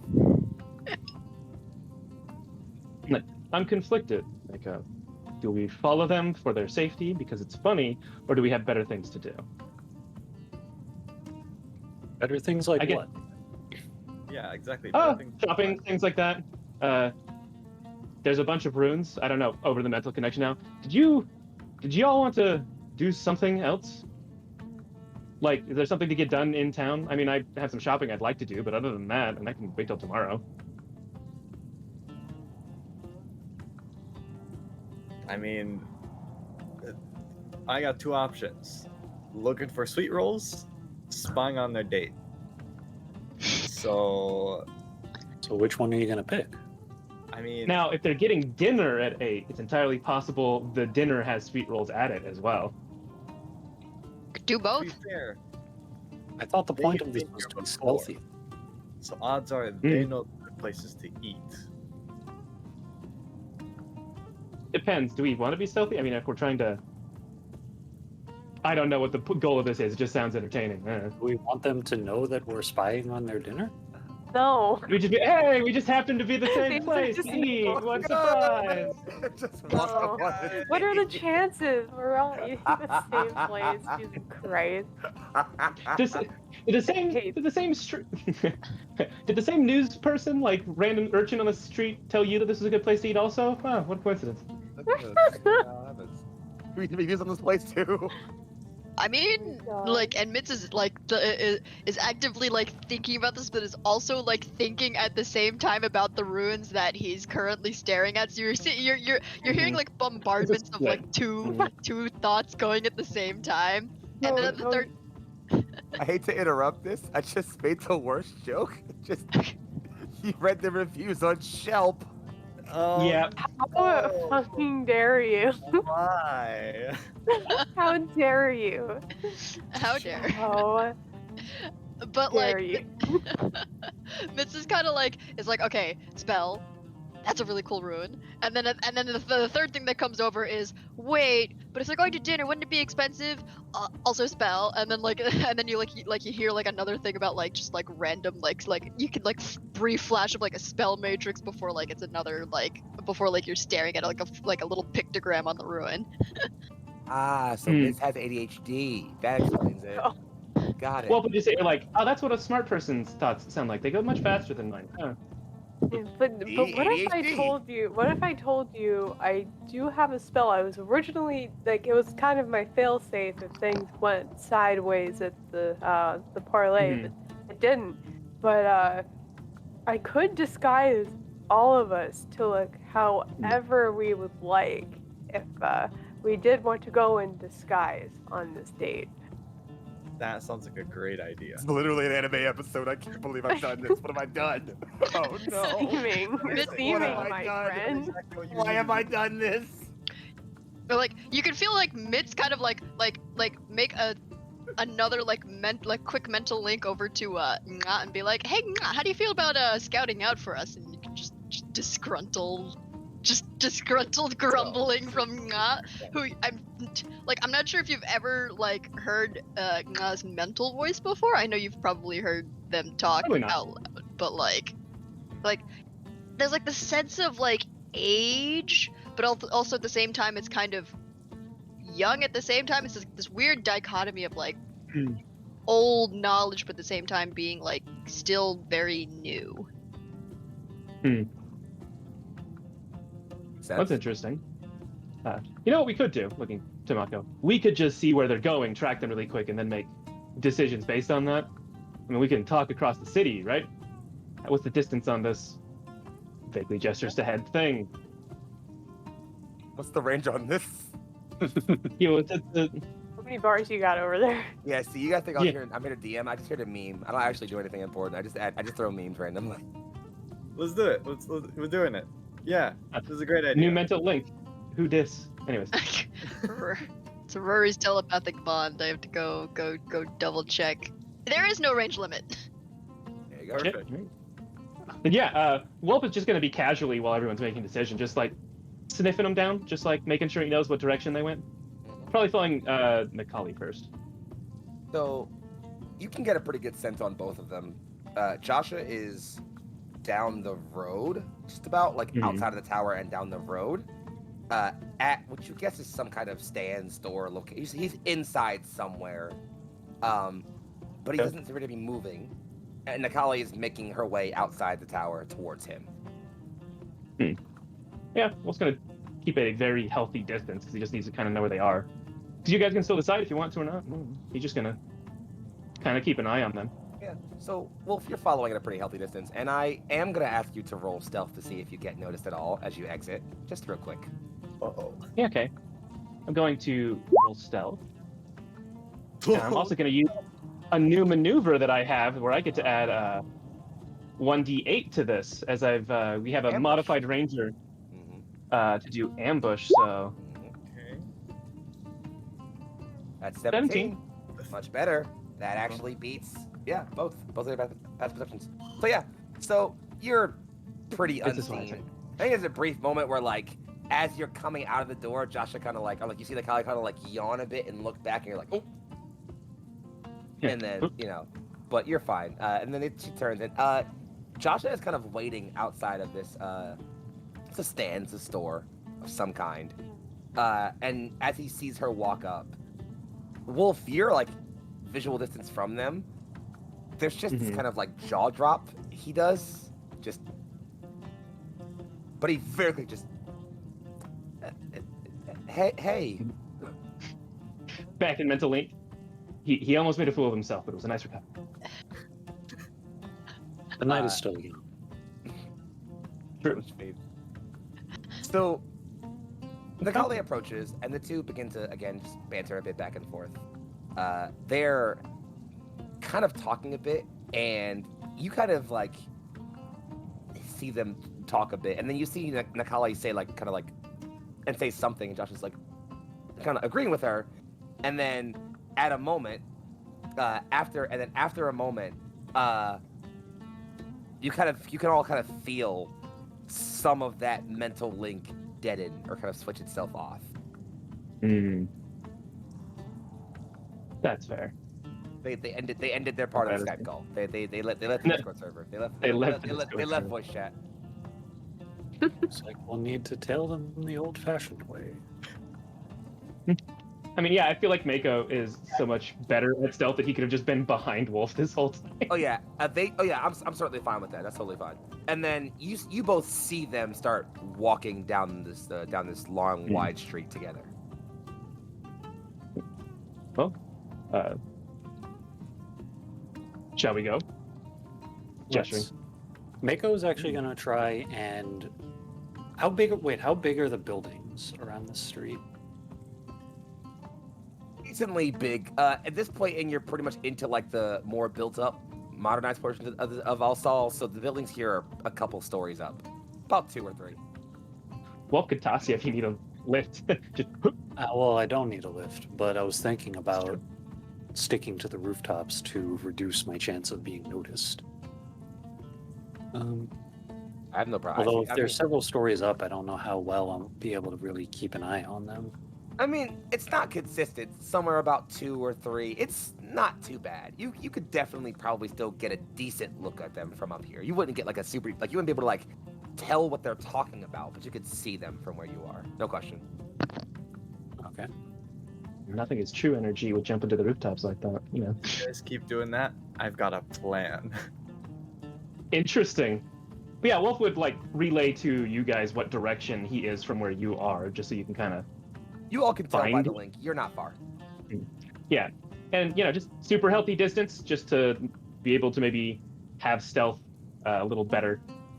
Yeah, While letting Mako, maybe giving Mako directions if he needs to like readjust because the roofs are difficult.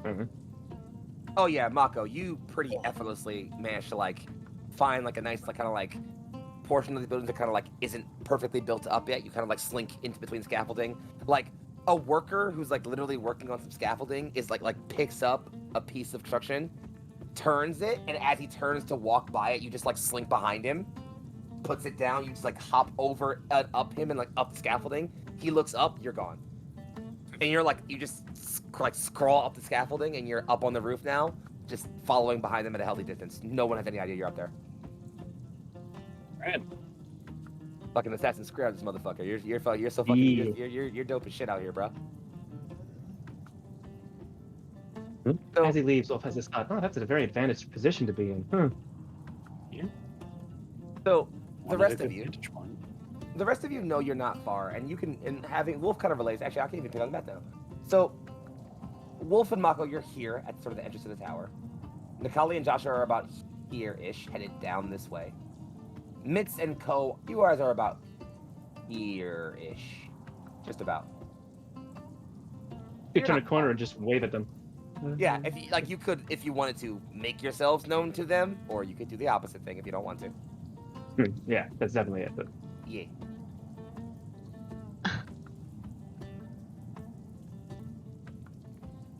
But as you're, so actually, quickly, the three of you who are gathered, Mitz, Z, and Ploy, what do you guys do now that you are aware of where Nakali is and Joshua are? Make sure you're aware of that. I'm headed back to Durga. I got a thing I need to do real quick. Important. Yeah. So yeah, Ploy just turns and dips off. He has to go work on that thing, so he just turns and leaves. Keep me updated in the mental link. Yeah.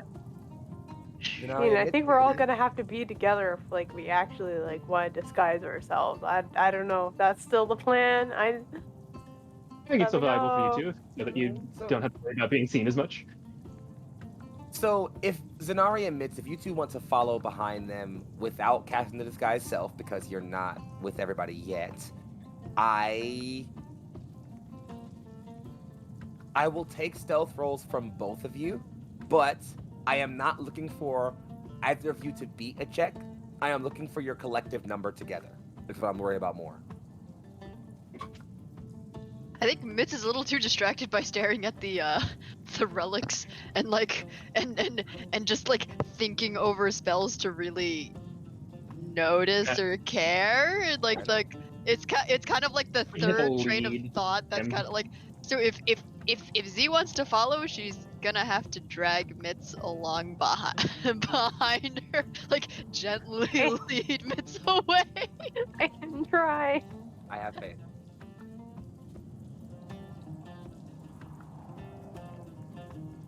All right, let's give this a shot. I have faith. Question gotta is, believe. should you have faith? Yeah, oh, yeah. Hello, Is it D&D not Beyond. Are roleplay? you okay? No. Oh, it turns the digital dice back on for some reason. It takes Mother- forever to roll it. No. Hold on, it's going. Oh, Give it a Ooh, Oh, hey. 22. Oh my god. wow. Let's See, go. I rolled two. Let's have I go. rolled two, so you could roll a 19. See, It balances it out. there's the faith. You gotta have faith. So, It was so surreal seeing that in like slow mo on Holy D&D shit. Beyond because it was teetering between a 19 and a 3. had to tease you out for it. So you two kind of like drag Mitz behind you, like, come on, we're going over here. But yeah, you kind of follow again at a pretty healthy distance, and from what the group of you all who are following can see, yeah, they're just kind of walking, having conversation. Doesn't seem like they're eagerly chatting. It does seem like there's a little bit of awkwardness to it. But they're just talking and chatting. And I'd like it if one of you, and you can nominate one of you, and my first guess is Wolf, but if someone else wants to, they can speak up, could roll me perception real quick. My perception is 5, so it's not. Don't look at Other Mitz. Mitz is still busy staring at the walls. That's better than me. Hey, Nice. Mako, take the initiative. aware of everything. So He yeah, hears so all. they're walking, and yeah, Mako, you can immediately tell that like they're kind of like awkwardly trying to make small talk, and it's just not going well. They're trying though. More curiously though, not too far, like as you're looking around, as they kind of approach this larger market square, off in the corner, you see one of those red-clad individuals. Again, just hanging out by a wall, not necessarily doing too much, just chilling. But it's not too long before he sets himself up and walks away. He doesn't notice you, he just walks away. Boy, I Did think I he saw notice those- then? You can't tell from the distance you're at, Mako, but your immediate wager is it's not impossible. He definitely could have seen them from the distance he was. Boy, I think I found another one of those soldiers you were talking about. Why are there so many of them? Well, if they work for the Emir, we are at a mass gathering. Right. That's fair. That guy leaves his spot Does he like go away? Like there's nothing. He's not like within sight of that Yeah, spot he just- anymore. Like he walked down an alleyway when that like disappears. He goes away. Okay. Wolf's gonna want to just investigate that spot. Be like, is he just watching? Was he doing something? I don't know if he just does a good sniff to see if he picks the smell of something up or what, but He was just hanging out there. The lingering scent is just that guy. him. Just Hmm. him. Like, well, he didn't seem to do anything, and I don't see any like sigils or marks. I don't smell gunpowder or something. He's just watching, reporting, I assume. I mean, I could detect magic, and then Mitz immediately goes, Sure. if you would like. But Mitz is definitely not please. concentrating on this conversation. Pretty pleased. I doubted something, but you know. Yeah, Mitz. I'll even save you the spell slot. You don't feel any ambient magic strong enough to tell you that like there's like a strong enough spell being cast around the area that you would recognize that. You feel like at this point, Mm. nah, you're fine. If we see a third one that then also moves as soon as we get close, I'm going to be extremely suspicious. Mm, I yeah. agree. But What is it first? And it's at this point that the four of you are all pretty much grouped up. Well, the three of you, and then Mako is on a nearby Yeah. roof. But the three of you are all together. Hey, And hold on, let me look at the range. What's the Yeah. range? Anyways. Okay. Oh, if he's not within 30 feet, that's gonna be a problem. before that, you're all kind of walking as, you know, they kind of been moving down this kind of concourse here. And they kind of turn down and start walking down this way. And it's right as they kind of hit this corner here, you notice that it's kind of as you're only getting close enough that like they are noticing. Josh has had his hands back here the whole time, like behind his back. And as they kind of hit that corner, he finally kind of whips one around, and he has a bouquet of flowers in his hand. He looks away sharply, just. Smooth. He takes one of them, sniffs it a bit, kind of like tucks it into her dress a bit, and then takes the rest in her hand. No. What? I hate Poor stream Spree has been making Nope. jokes. Just don't even give him the acknowledgement. Don't even do it. Don't even give him the acknowledgement. Don't even do it. He's Y'all not real. laugh. He's not real. So I kept poker face. And so that happens, and they continue to move, and you can kind of sort of guess by the way they're moving down the street for a bit here that they're kind of making a big sort of circle back around towards the tower. And yeah, so at this point, you guys are all, the three of you, grouped up. Mako, you're still on the roof. If you guys want to tell Mako to come down for the sake of, you know, casting the spell or anything, or if you think it's time. Oh, he just needs to get on a roof that's not 30 feet tall, and then we just lean up against Yeah, it. exactly. I'm in range. He just lays down. I got it. Yeah. All I can imagine is Wolf like lifts Z up. Anyways.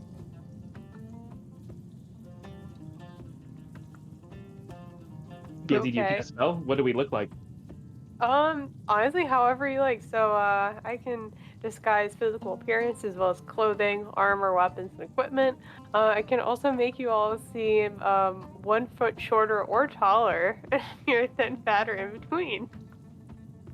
We're wearing a trench coat, right? Yeah, I just can't give you like extra arms or anything. Like the basic body arrangement has to be the same.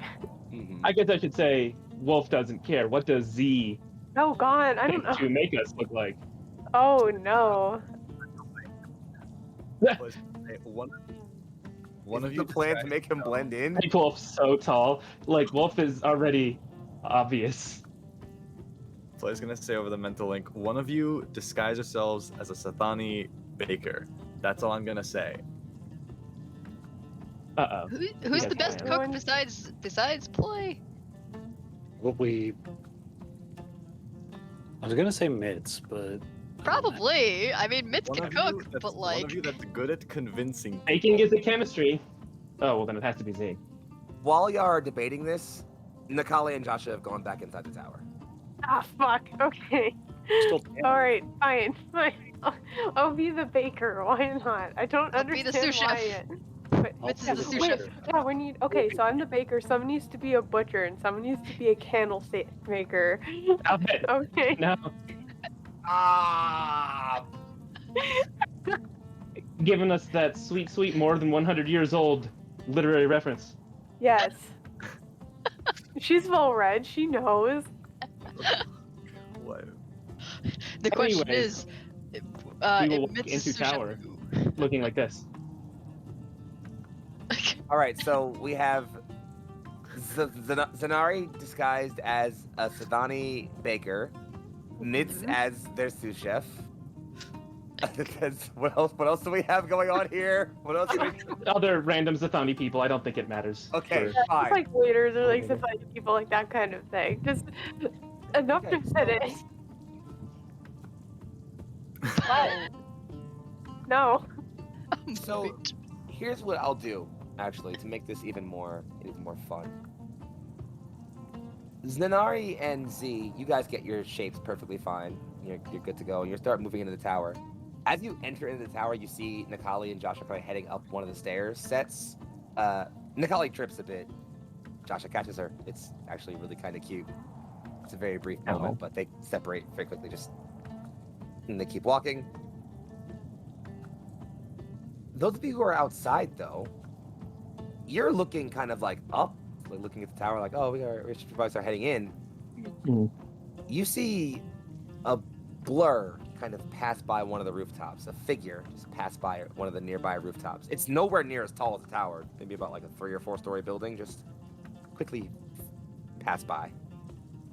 Mm. And then a second Is one. it Wolf and Mako then? Okay. Yep. Good. No, just those two. And yeah, it's Wolf and Mako. Yeah, you two. You two see 2 of those figures go by. Okay. Well, Wolf is down on the ground floor, so you'd probably think at Mako like, "Hey, did you see that?" Oh yeah, you Mako, you definitely saw it. Mako. In fact, do that. Mako, you're almost certain those were 2 of those red-clad figures, actually. Very friendly, like into the mental link. It's like, Z and Mitz, you should definitely have fun watching them. Just you see someone in red, let us know. Mako and I are going to be right back. Gotcha. And he's going to find the closest, like, I guess we are like at the mouth of the tower, but if there's a stall that mostly hides a wall, Wolf is going to try and use that to get up to whatever roof Mako is at. Easily. There's a back alley you can creep Or into Mako. beside the side of the tower where kind of the Mhm. back of a couple of shops. There's about a 2-story building you can kind of climb up on and then hop to a 3rd-story one. You're actually pretty close to where Mako is now, as you're both on the rooftops now, without having really been seen. And yeah, so the 2 of you are on the rooftops.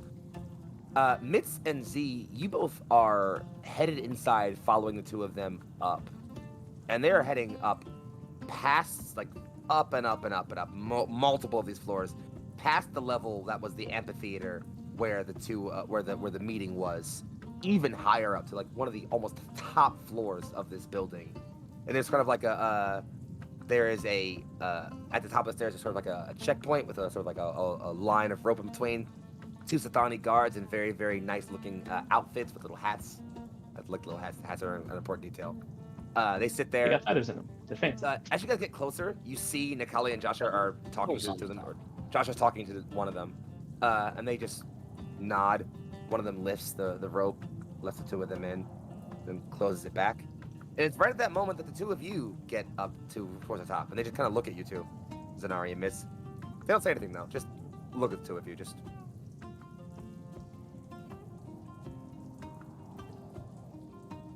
Mitz is like mind licking to Z. He's like, okay, so what do we do? This seems like a.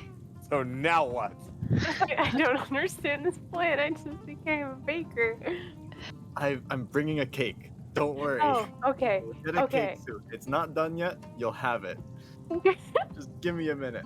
It Yeah, takes a while to make a cake. Yeah, Okay. I just start talking to Mitz like while looking out the window. So here you can see like that building down the street over there. You couldn't really see it from where we were before, but out there, I think that's a great prospect for our new business.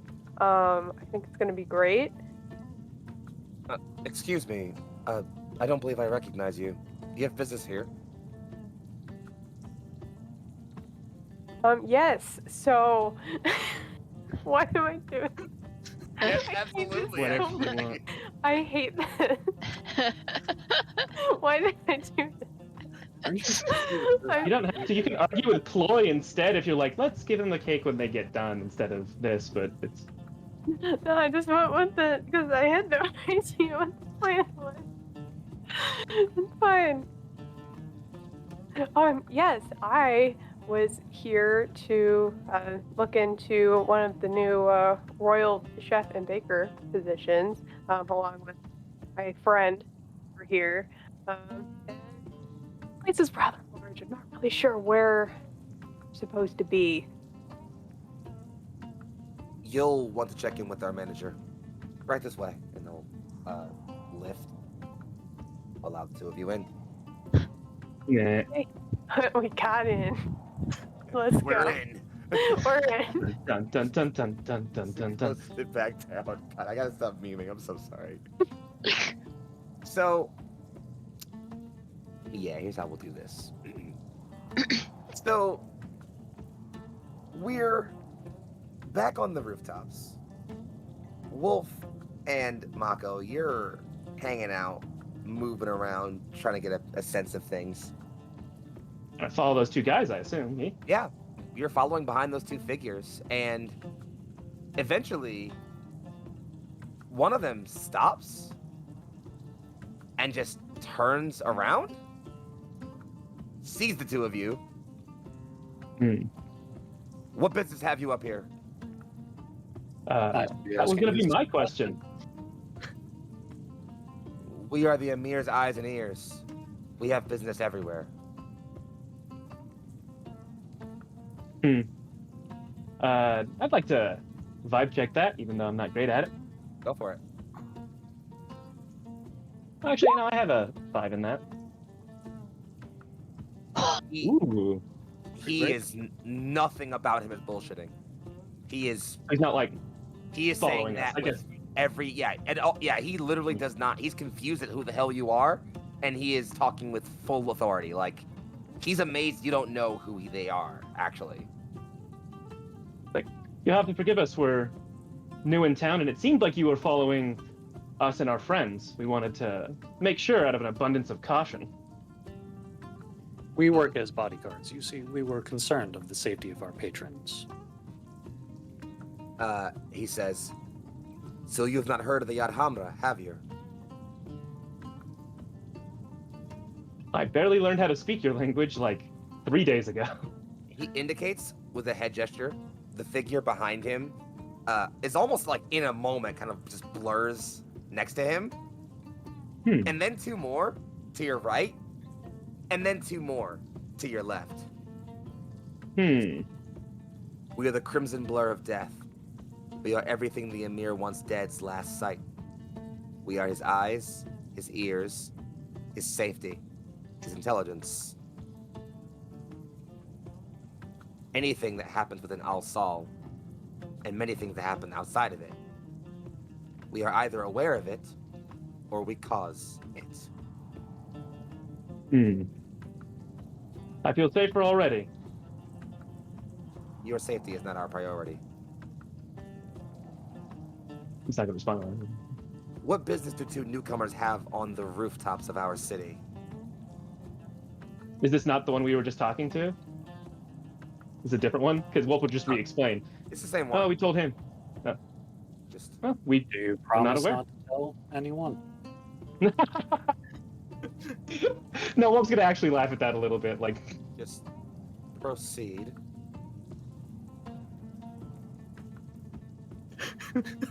Among our circle, it is no secret that our patron and a certain one of her associates have been romantically attracted to each other for some time. And the truth to that. I'm telling them the truth, because Yeah. what are they gonna do? like, what's? They're probably not gonna see us as a threat if they learn we're following our superiors on it. That's true.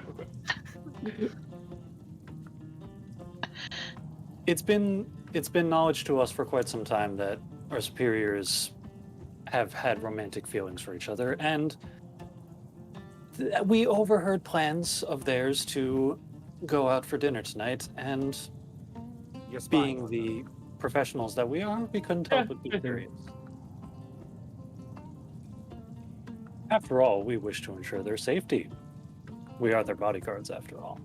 Are you telling me you haven't followed the person that the Emir has been dating ever? On the contrary, we keep a betting pool. Nah. One of them, the one you've been talking to, steps forward a bit and briefly breaking character. Remind me to discuss this scene later when we end after we end sessions. I want to talk about this Sure. later. The one you were talking to steps forward directly to you, Mako. He pulls up a scroll, very, very small one, flicks it open, holds it out, and you can see very cleanly it just says, "New orders. Kill the Alkami boy." He says, "We're well aware of Josh Alkami's business in Alsal. We were ordered to kill him."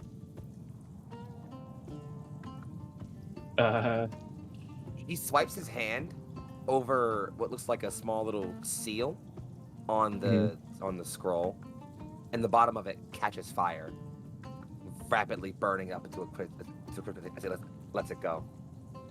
Mm-hmm. The God Hamura are bound to a code of honor. We serve our Emir tirelessly, on pain of death. Our code is long, our mandates strict. Among them, a very peculiar kind of honor is kept amongst our ranks. We cannot kill a man in courtship. He says this very straight-faced.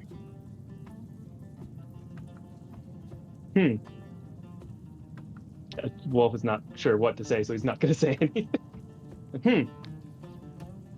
And this is to what we owe your presence here tonight. Our plan was to execute Alkami after he exited the restaurant. The position for that balcony is perfect for our crossbows, and we could lash him off the roof if needed to. Make it seem like an accident.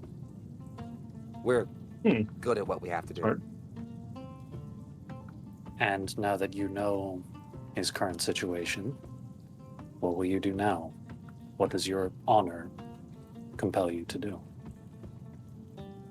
You have a blade. Me? You. Of course, I am a professional after all. He holds out a hand, like a palm. That may not be so simple. Elaborate. Oh, you It's, have one on your side, don't you? Oh, true. I hand him my my rapier.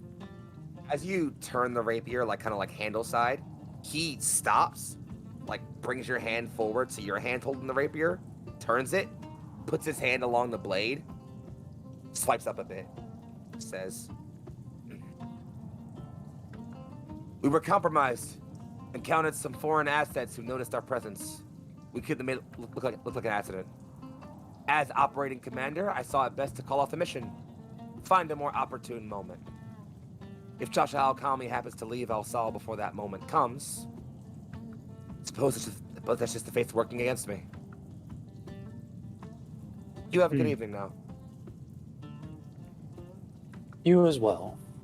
However, before we part, my curiosity, the same curiosity that brought me here tonight, compels me to ask you one more question.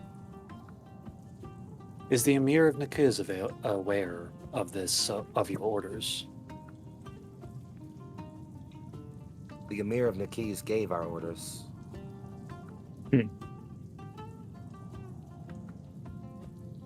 So you do not only serve the Emir of Alsal.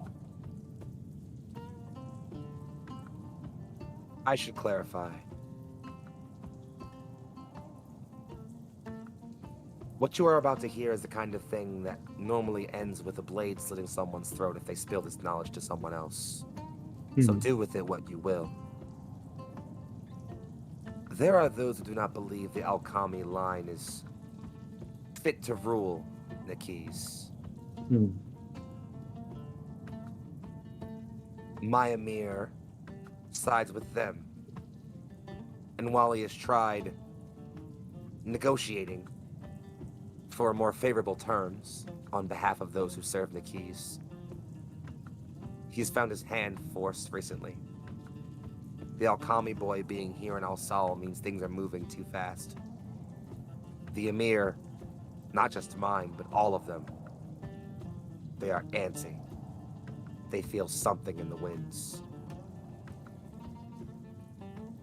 If you want my professional opinion, one assassin to another, whatever fabled magic it is that keeps them immortal, whatever thing failed Salim Eldrazi, my hunch is that it's happening to all of them. And they are so terrifyingly afraid of it.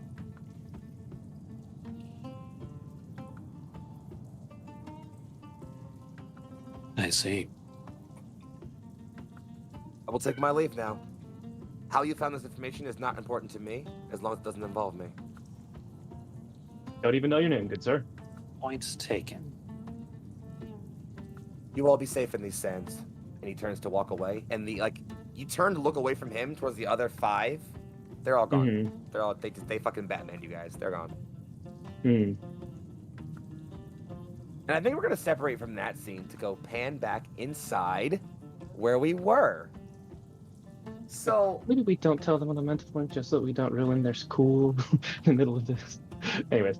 So Zanari and Mitz, you two have managed to sleuth your way inside this restaurant. It's sort of like the top floor of this tower. It's very high ceilinged. The chairs or the tables here are spread out. They're very, very wide, ornate, gold decorated tables. They're wide enough that, a whole group, a whole party could sit. And in some cases, there are whole groups of people sat. But in most places, you see a few of the Emir even. Some of them we've seen for the first time. The Emir of Dayada is there, but rather than partaking in a meal, she seems to be partaking a row of new jewelry she seems to have acquired from the city. The Emir of Alsal is here as well, still with his stone, ancient dagger with him next to him in his seat as he pigs out on a large meal. And off in the distance, at a table that overlooks the sort of wide open port cut into the stone wall, Nikali and Joshua are seated and having a meal. You can't tell what they're talking about. They're a little far, but they're focused pretty intently on each other. What I would like to know is, as you have now entered yourselves in under the guise of people applying to be bakers, what's your game plan? Guys, Well, the Mitz. cake's ready. The cake is done. The cake's Mitz is- done. Okay, so cake is done, but Mitz is also like, okay, so if the cake is done, then we should have an accompaniment of like some kind of like nice Good time iced for that? creation. Motherfucking magic! Right. Didn't think about that. It's I the fe- kind of magic! Also, like, Mitz is feeling creative. It's like, ploy, and see, actually, can we remember that devil's sweet roll? Mhm. Yeah. Can we put that in the cake? Oh, shit. We're thinking on the same wavelength because I still have one, and I absolutely already put it on the cake. That's got to Oh, be shit. so stale by now. Don't worry about it. I've got my Creation magic. It's magic, shut up. Does prestidigitation unstale bread? I feel like it might. You know I what? feel like it should. I It like definitely it. does. It definitely does. No, there's no way it doesn't. You know how many 'Cause- fucking hobbits are probably bars? There's no way someone hasn't figured that out. There's no way.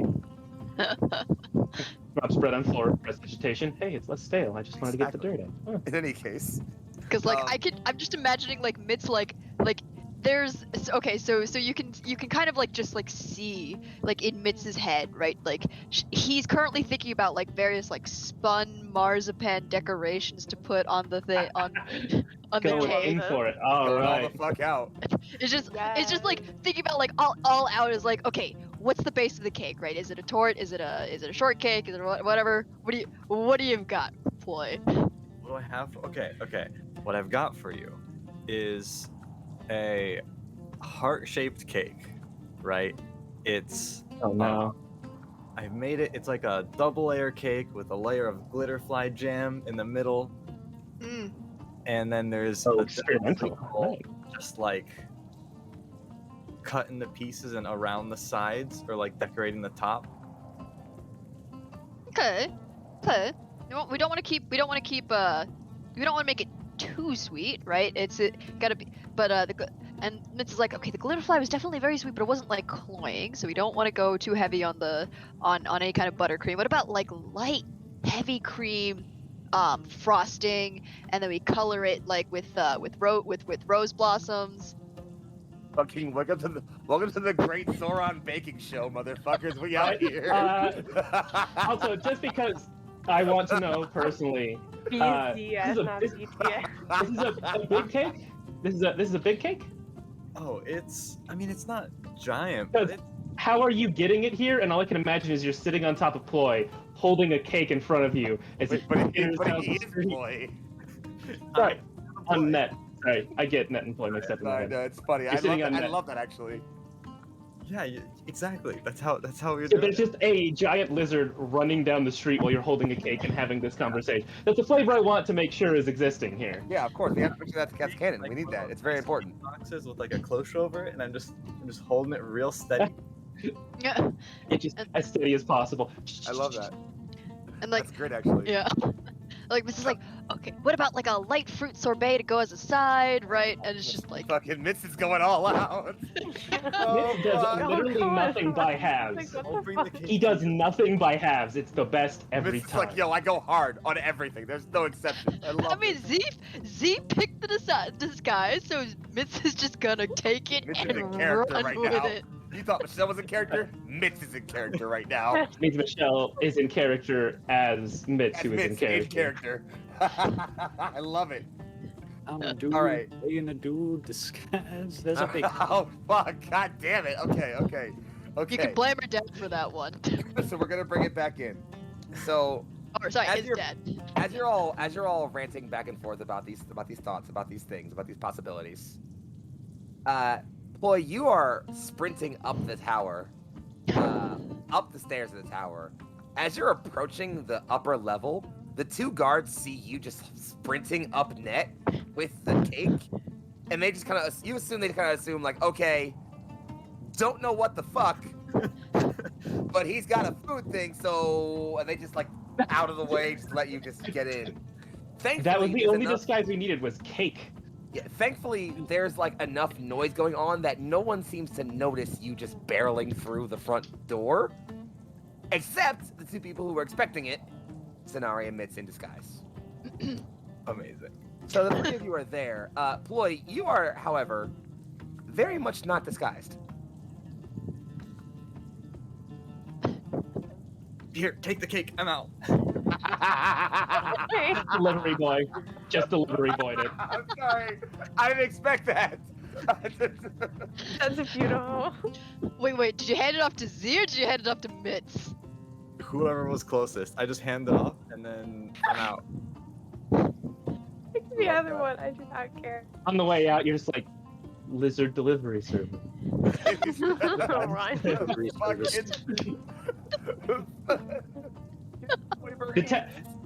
The tagline for the lizard delivery service is one big and one folk. That's how it works. One giant, one folk. One giant, one folk. Special to lizardry. I fucking hate you all so much. I didn't. Dan, how dare you? I hate you all so fucking much. Good.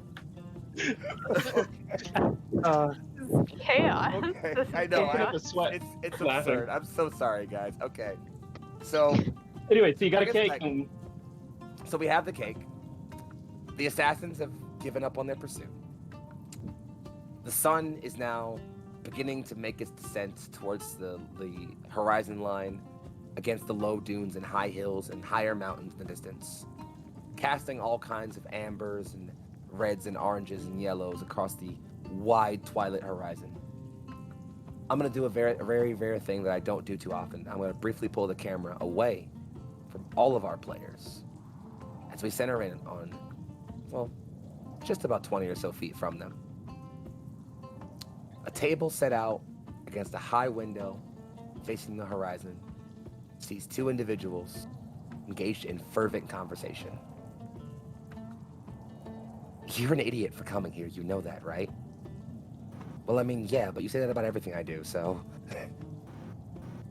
Yes, but more than usual, you understand that? I know your father means a lot to you, Joshua, but... You can't be reckless like this. There's a very long pause. Joshua Alkami turns and says, on the contrary, I think I have to start being a bit more reckless, actually. Everything's happening so fast. War, and change, and all this other nonsense. Godhood. I don't know what the hell we got ourselves into, Princess.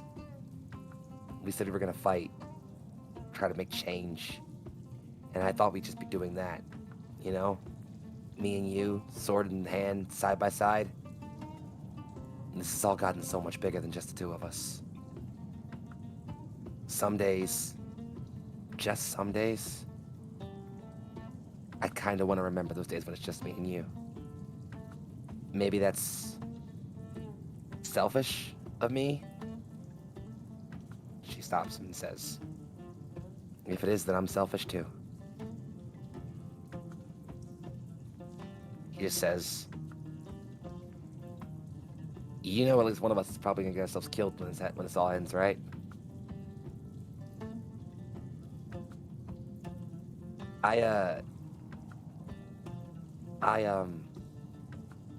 And things get a little awkward there as he gets kind of quiet. There's a long, long pause. And eventually, in a rare moment of something about kind of like bravery, Nikali's hand comes forward and overlaps with his. Joshua, whatever it is, just say it. And he looks at her, a bit unsure, trying to kind of parse out what he feels or what makes the most sense to say. He says, that's just the thing. I don't know how to say any of this. You tell me to go out there and command soldiers and lead troops, and I didn't even know how to do that, but you trusted me to do it. Can I trust you with something too? Maybe? And there's this very long pause as she kind of hesitates a bit. She's like, I'm your commander, Joshua. You can trust me with just about anything. It's not a big deal. And at this point, you guys you have the cake and you're making your way over. You're trying to make you're slowly approaching. At this point, you're now just about in earshot of what's happening here. And as you're in this sort of setting here, excuse me for a bit. As you're in this setting, I'm trying to make sure this is playing right. Excuse me. Yes, it's working. Thank God. So, as you're in this moment, you approach. Just as he kind of looks at her, and he says, Nikali, I think I love you. And I don't know if that's stupid to do, but everything we do out here is stupid. And if I'm gonna get myself killed, then I'd rather you know it before it all ends. He takes off the necklace that he has over his head, pulls really hard, and the chain on it snaps, slides off at the end, and he catches the pendant at the end of it. And now that you're really getting a good look at it, it's not a pendant. It's a ring with a bright red gem in the middle of it. He says, I've never been good at doing anything slow. Let's go right to the finish line. Marry me? She looks at him and breaks into laughter, like doubles over, like just absolutely howls for a while. Like all of the womanly decor just loses itself. She just doubles over. She hits the table a couple times, just oh fuck.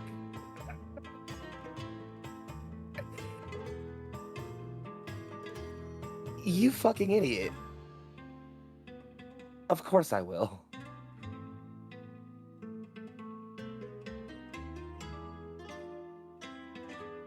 And I think that's actually a good Adorable. thing for us to end on.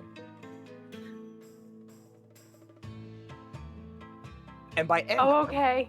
I mean we are going to have a very, very brief, maybe about 3-minute intermission as we stay in this very, very lovely scene.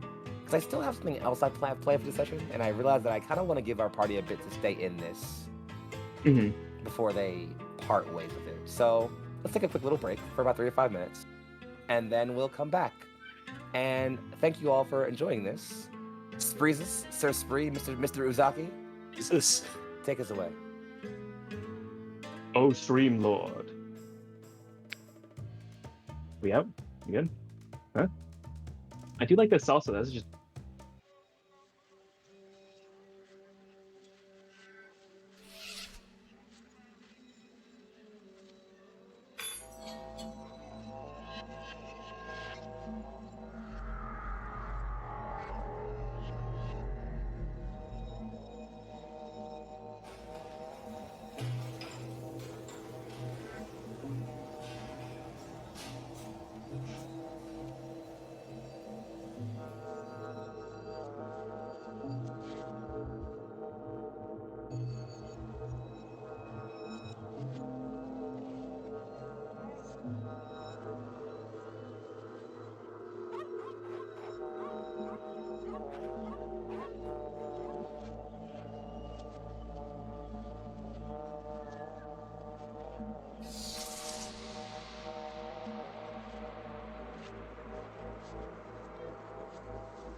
Mazel tov, and we return. Hey yo. Welcome back, friends, to the Seven Sons, our homebrew D&D actual play live stream. Nailing the intros this time. Where last we left off, our party, well, they decided to spy on their boss, basically, while Joshua and Nikali Really took an honest about evening. it. They were super honest about it. They took an evening to have a pristine dinner at the top of the tower, overlooking the sunset over Alsal. Joshua made a bold move, declared his love, and proposed. And as Nikali accepts with her laughter, this strange-looking but not recognizable Sathani Baker and her sous chef walk up and just, well, what do you guys do as you approach? On you guys, you're there. Well, Yeah. yeah. Well, Mitz is sort of like preparing, I guess. Like I imagine Mitz is the one who's like pushing a cart. So it's basically got like the cake, some refreshments, a couple of side desserts to along with it, right? Like just all arranged out on like this Well, really dessert course. yeah, Oh, on this like love that. big giant cart. Like the cake is on like basically a carousel, essentially. And and Mitz is just went entirely all out and like he knows like Z is probably a little exasperated at how all out he went into it. But there's little bits of like sparkles go like just floating around like It's purdy. It's purdy. the thing is though it's like they're edible. It's like edible looking. magic. Edible sparkle. Edible Okay. magic. What? Sure. Why not? Are they? Hold on. Are they edible sparkles? Or are they sparkly edibles? Wait, hold on. Don't worry about that. Let's stop Hold there. on. We do need to move on from this scene. Now, hold on. We move on. But Mitz does not say anything. He just rolls up like right next to the table with the cart and gives them a very shit-eating grin. Zanari, or our mysterious baker, how do you approach this? Congratulations. Not just for you, but I also got the job. Sorry. I wasn't ready. Okay. So, as you do all this, other people around who noticed, if not like noticed the proposal, they definitely noticed the giant fucking dessert tray being wheeled over and the congratulations and everything. They start working into an applause and like a celebration. And Nikali is just like awestricken, just like, you didn't. And Josh is like, Nope. yes, I totally did this. Very impressed Man. with this thing that I put together entirely on my own. I'm very glad you're Baker Z happy is with just it. like, He's This just gives like, it gives like a subtle wink over to Joshua. he just looks over, just like, did I pay for this? It's like Worry about courtesy of the party whale. Why are you here? Like, looks directly at you, Mitch, and the moment you say that, he's just like, why are you here? Mitz is like, we're here for a job? It like gives like a very like confused tilt, very in like the sous chef character, because like he like definitely like pulling on every single lesson from his dad on like how to play a Yeah. character. He's like, we received an order from a party whale to for you under your name. Yeah, so, I don't know if you've ever seen a vein bulge in the head of a snake, but, just, thank you. It's like, you're certainly welcome. Thank you for your patronage. And he kind of turns back and just says, sorry for all this. I know it's a bit much. We can head out if you want. She's just like, no, I think I'll try some of this cake first, actually. yeah, but the cake. And I was like, that's not a kid so offended. It's not even my cake. They did all the work. And so we'll leave you all to that scene as there's a celebration happening. You know, people around cheer and laugh and celebrate. there's clearly far too much dessert from Nikali and Joshua to eat on their own. So some other people around come and partake as well and grab a small pastry here or there. And a lot of people come and compliment you on the work chef after. Just like, oh, these are so amazing. How did you whip these up so fast? They're amazed, honestly. Nikali gets a big slice of the cake, takes like one good bite, and just like, oh my god, who made this? Y'all need to leave. The gig does not stay up for very long. Mitz is going to like give Nikali like a bow. It's like I do much of the heavy lifting, but and like just like throws hands over at Z and is like the chef is the chef is the mastermind. Thank you for it's like thank you very much for enjoying, and then like and like Hey, bye. Mitz is just going to like grab Z and they're going to like leave. So, I'll assume you all join each other on the streets of Zor'aa, or on the streets of Alsal here, eventually. Ploy, you and Ned did kind of spider climb down the wall to join Mako and Wolf on the roof. And I'm sure you two could fill him in on what happened in your escapades there, if you'd like to. Nothing at all. No. Nope, not important. No. But eventually you all do group up, and you are together on the streets of Alsal. It's later in the day now. The town is a little less busy than it usually is. And it's not too long after that Nikali and Joshua come out. They walk all the way down. They come out of the front of the tower. Joshua has a noticeable kind of sway to his step. You would they probably had a few drinks. And you could certainly tell Nikali's definitely had a few drinks because she's like leaning into his arm, like they're clasped arms, and like she's like leaning into him, which is very, very public for her. But they walk by the group of you. So they walk by the group of you. Oh, also, a welcome to a new follower. Hello. Thank you. Hello. Hello. So yeah. So as you're walking, and Nikali and Joshua notice you both and then Joshua kind of like nods a bit in your direction. It's not a happy nod. It's more just like a, okay, whatever. But the two of them go off and sort of take their way off, walking down to the distance. You assume they have some nighttime plans. Wait for them to be sober before we tell them. We assume that these assassins are gonna leave him alone, but like, Yeah. a job as spies and assassins, so like. Well, whenever there's a hit out, you never send out more to more than just to only one group. Usually have multiple. I don't know if that counts for secret police. Like, Mitz is like, it's like, yeah, but considering that this was very public. We'll keep an eye on them. How about that? Because I don't want to interrupt them while they're not sober. Yeah. So you all kind of follow in a loose group behind them, just chatting amongst yourselves, keeping tabs on them. They all know you're there now, but they don't seem to mind or care too much. They're maybe a bit in the moment, you wager.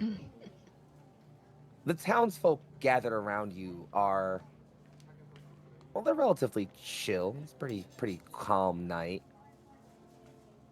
What's interesting though is, and Wolf, I think you're the first to notice it. There's this sound in the distance. At first you think it's maybe rumbling, a bit of rumbling, but as you finally kind of parse through it, you recognize it's not just rumbling, it's footsteps in the far distance, but so many of them that you can hear it even from this distance. A lot of them. That's not good. Well, maybe it is, but hey, we weren't expecting a parade. Do you guys think? Anyone heard anything about that around town? Doubtful. There's a lot of footsteps, a lot of heavy footsteps. You hear that? That vague sound? Kind of feel it in your feet. As you're all focusing on it now, yeah, actually, the ground has this very, very slight tremble to it, as you can just faintly hear what sounds like marching in the distance.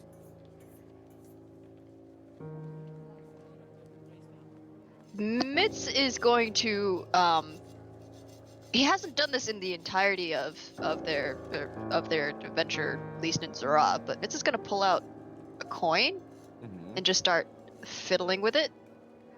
Like it's basically it's his dad's favorite trick when they need a distraction. Perfectly reasonable. Yeah, I mean, Wolf would be like, "Hey, let's just check that out," and is gonna try and like steer the group, sort of in the direction of this marching. Is it like It's toward the edge outside of town? Is it in town? It's at the edge, but it's very rapidly approaching the town. You can tell without too much trouble. Perhaps an army. Well, I don't want to go to the worst case scenario immediately. How far away? Wolf, how far away do you think this is? Well, that's the thing is, as you're kind of starting to focus more in on it, it's coming from multiple different angles in the distance, almost all around. Mwah. And Mitz is going to head up, manifest yourself 300 feet in the air. Give me vision. On it, of course. And very, very focusedly, you can kind of go, not kind of just manifest very, very high up. There's several moments of pause. After about a minute, they manifest directly in front of you. Their full, like, physical manifestation, their body. And on their face is just shock. By the gods, there's so many of them. So many what? And it's just as you ask that, in the distance, you hear this sound like miniature thunder. It's not super close, but it goes off in the distance. Once or twice. And then the sounds of people in the distance, they turn from the calm, gentle chatter to what starts to sound like screaming, panicking. And the footsteps just get closer and closer and closer. And just as you see them, or at least the edges of them, that answers you. Soldiers.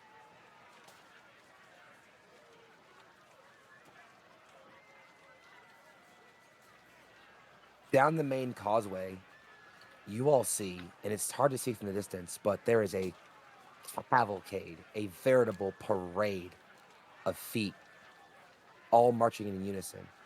And it's not hard to tell by the way their stances are, they're not carrying swords. Shari gunsmen. Mm-hmm. Hundreds of them. All right, fun time's over. Back to the boat. Yeah. And Wolf is going to immediately start running for Joshua and Nikali. You can see the two of them full kind of sprinting. stop. And Joshua has his sword out. Like, he's already has his out and is like kind of like watching her. She has like a dagger. You're not really sure where she had it hidden, but she's pulled it out and has it drawn and that spins it in a reverse grip. It's kind of like, it's like back to back with him. They see you approach and they immediately turns around just, Wolf, are the rest with you? They're heading back to the ship. I suggest that we get airborne before they have anything heavy enough to hurt Durga in range. What the hell is happening? I'm not sure, and I don't rightly care. I think we can reassess when we are safely away from guns. Another volley of miniature thunder goes off in the distance. You see people, even amongst this throng who are now working into a fervent panic, drop, hit the floor, blood leaking from them. Crowds of soldiers are making their way into this square, marching, occasionally stopping to line themselves up. A single Hashari offers some clittering, some chattering with a hand gesture. And then every few minutes or so, a rank of them opens fire, and more people die. You all start gathering each other up to start moving. When you look, and at the head of this throng, you see two people. The first is the Hashari. They are fully robed. All four of their arms are exposed from the out of their robe sleeves. And they are whipping their hands into motion. Next to them is Kali. Her polearm out, already caked in blood. Same with her armor. She raises it high in the air. Several of the soldiers begin to shout and chant and scream. This Hashari, who now that you're looking, you recognize as Handpicked Steel, the noble who was in Salim's court from back in the day, whips all of its magical energy into a torrent. And Zanari and or Mitz, you all both channeled Fireball, or at least seen it channeled before. You've seen the way heat energy gathers and builds slowly up to this. This is not that. This is superheated energy gathering in a microsecond. From the size of an atom expanding rapidly to a ball the size of maybe a small person. This superheated ball, this miniature second sun gathers in between Handpicked Steel's four hands. He shoves it forward, and it careens, rocketing with a sound like screeching birds, up towards the tower. Hits it firmly in the middle, and an explosion rocks the area around you, consuming all of it, including where the Emir just were.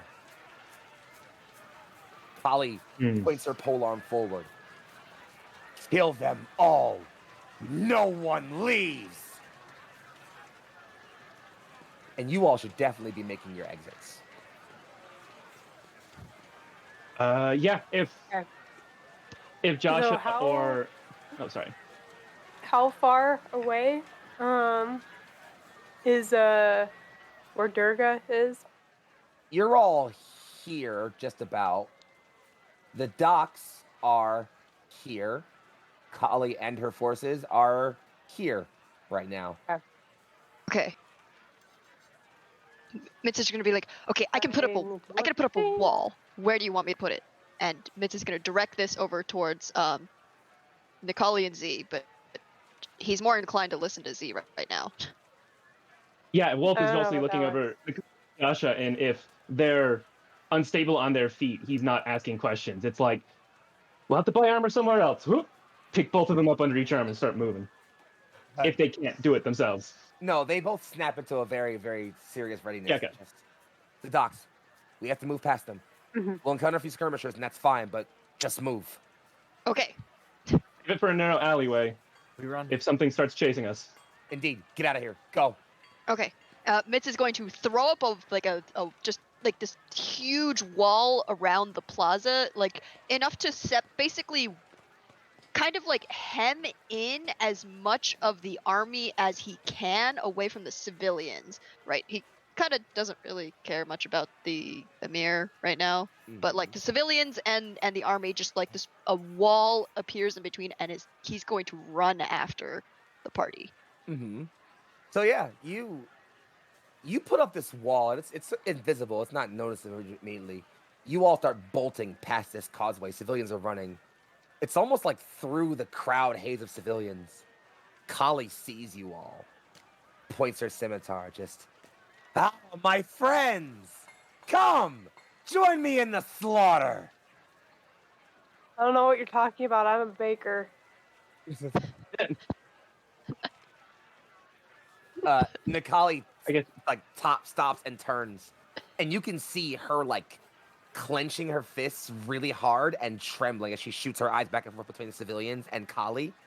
She just, you can all tell without having an insight check that she wants to do something. Unless you have a plan for a whole army, Yeah, I do we suggest that stay we or get do we airborne go? first.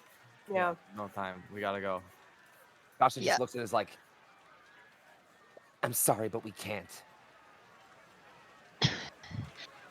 Okay, okay. Hope Mitz, is impulsive enough to do this too, but Same. okay. Just Mitch, teleportation I would say, circle. What is the teleportation circle that you use to get to, like, just Mm. and like Mitz is Anywhere gonna else? just gonna like ask for that circle. Just give it to me in my head.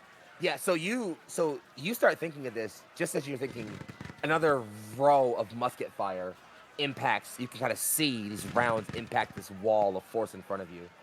Cully now looks very angry about it. She's now like going at the wall with her scimitar. You start digging through, again, just digging through this library of spells. And you center on Lady Temin's mind. And it's almost like just she welcomes you into it.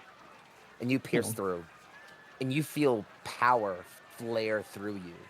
As instinctively, you slam your hands on the ground. And runes spiral out around you. The circle takes in not just the 8 of you, or I guess the 1, 2, 3, 4, yeah, 8 of you, because Net's there too. Not just the 8 of you, but a good 30, 40 or so of these civilians are in this circle. And you feel the power all gather up on you and link to directly where Temin is right now. And at any point in time, at any moment, all you have to do is just tug on that a little bit. I can send as many people as I can, but you gotta get this as fast as possible because that wall will hold. But if anyone leaves that wall, Yeah, is it possible to get any more? Yeah, as long as they're more standing in the civilians? circle. Yeah, Mitz can y'all send them. aren't Yeah, even. like yeah, can I y'all- like whatever time I possibly can to like gather more than just the original N. Like I have spells. I can cast things become real big. Oh yeah, Like, if you Snap Oh, yeah. suggestion and tell them all come over here. oh yeah. Like Zenari, between your casting of between you flinging out spells every 6 or so seconds, and Nakali literally hops up on a stall and is just shouting like, "In here, in the circle!" Like screaming. Josh is like running over, pulling people in. Like Wolf and Mako, you can certainly also help us pull people in, no problem. Like Ploy, like you're 3 like, people over his shoulder. Yeah, no problem. Like you're all helping people bring people in. You get, I'm gonna say maybe a good 150 or so people, a good throng of people. It's pretty packed in this circle. And just at the last second, just as you're kind of feeling this, like as you're channeling all this magic into you, Mitz, the wall begins to give out because you can't hold up all this magic at one time. The wall gives out, and you see Kali's troops just lower their guns again. She points that scimitar forward and slides it down. Kill them! Wolf's going to be on the very edge in front of that circle, and if he needs to, he gets big and just uses himself as a meat shield. Yeah, same. Like again, like what I mean by becoming really big, I can use polymorph large. at this point. I can Yeah. become a mammoth and take all of that damage. All right, fair enough. So, Just all of the time that I can. So, to, yeah. like, Anytime get we need the to get civilians Wolf and then or get teleport Mitz through. time to get out. So, Yeah. Mitz, you watch as this wall of force comes down. There is a quick last crackle as a row of these muskets go off. Wolf and Mammoth Zenari, you both now feel lancing blows of pain Zenareth? in you in places. Zenareth in places. This lancing pain in places. Zenari, it's enough rounds hit you to make you shift back up. Wolf, you take like some injury, some serious damage. I'll figure out how much in a minute, but it hurts you decently bad, but you're okay. And at that last second, Mitz, you pull just a little bit. There's a warping flash of blue that consumes all of you. And as it settles, you are back just outside the Storm Children base. There are bloat whales circling. Shah and Shah and Temin are there in front of you. Around you, you actually notice there are about 10 or 30 or so of these musketeers who look around very confused. They appear to have made it to the edge of the circle. They look very fucking confused, like, what the fuck's going on? But they see you all, and they lower their guns like they're about to shoot. And then you see just a hand come down on a barrel, crunch one, bash the guy in like through his brain, pick him up, throw him into a friend, grab another one, literally rip him in half, throw both halves somewhere else. A huge sword goes flying through the distance, hits two of them, impales both of them in the dirt. And there's this loud, bassful, like boastful roar. As in the distance, on top of a rock, Nakiwa is just like, damn, I haven't had a fight in so long. Mm. And you're all back. Safe and sound. Wolf, you're injured, but you're okay. Dinar I and have a Sane. question. Yeah, go, please. Well, I'm a dire wolf. Can I still talk to Ploy, who can speak to all animals? Sure. I don't know if mind links work when you shift, but maybe. But yeah, be like, hey, you should probably tell Durga to GTFO. Just saying, with your Sending immediately. all animals. You can use sending, please. Mhm, Shell mhm. phone somebody, the captain. Well, the Can we call previous some captain, the fucking first mate. body, please? The first mate. Yeah.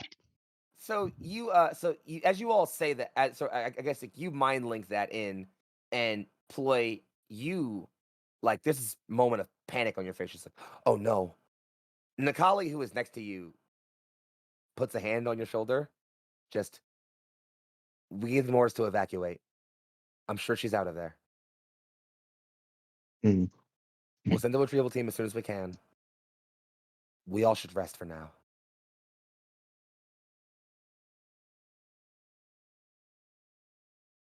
And Joshua kind of just like sheathes his sword, and like as the adrenaline leaves him, he kind of just plops himself down a bit. Just, a guy could even propose and have it be a normal day, right? You wouldn't be so lucky. It's like, by definition of proposing, it's already not a normal day. Guess you got me there. Yeah. The last thing I'm gonna have us do before we end off tonight is, of course, an ending scene. We pan wide over the southern mountains of Zor'aa, the peak that separates Zor'aa from Imperia, the ancestral homeland of the Imperians. The mountains dip and rise, changing and twisting and turning as we pan over.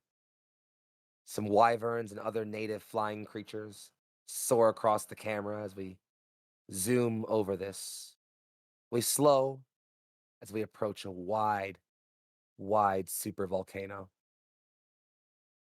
Its top literally blown open, a veritable lake of magma sitting just beneath the crest of its rise, some of it still leaking and dribbling down the sides of it.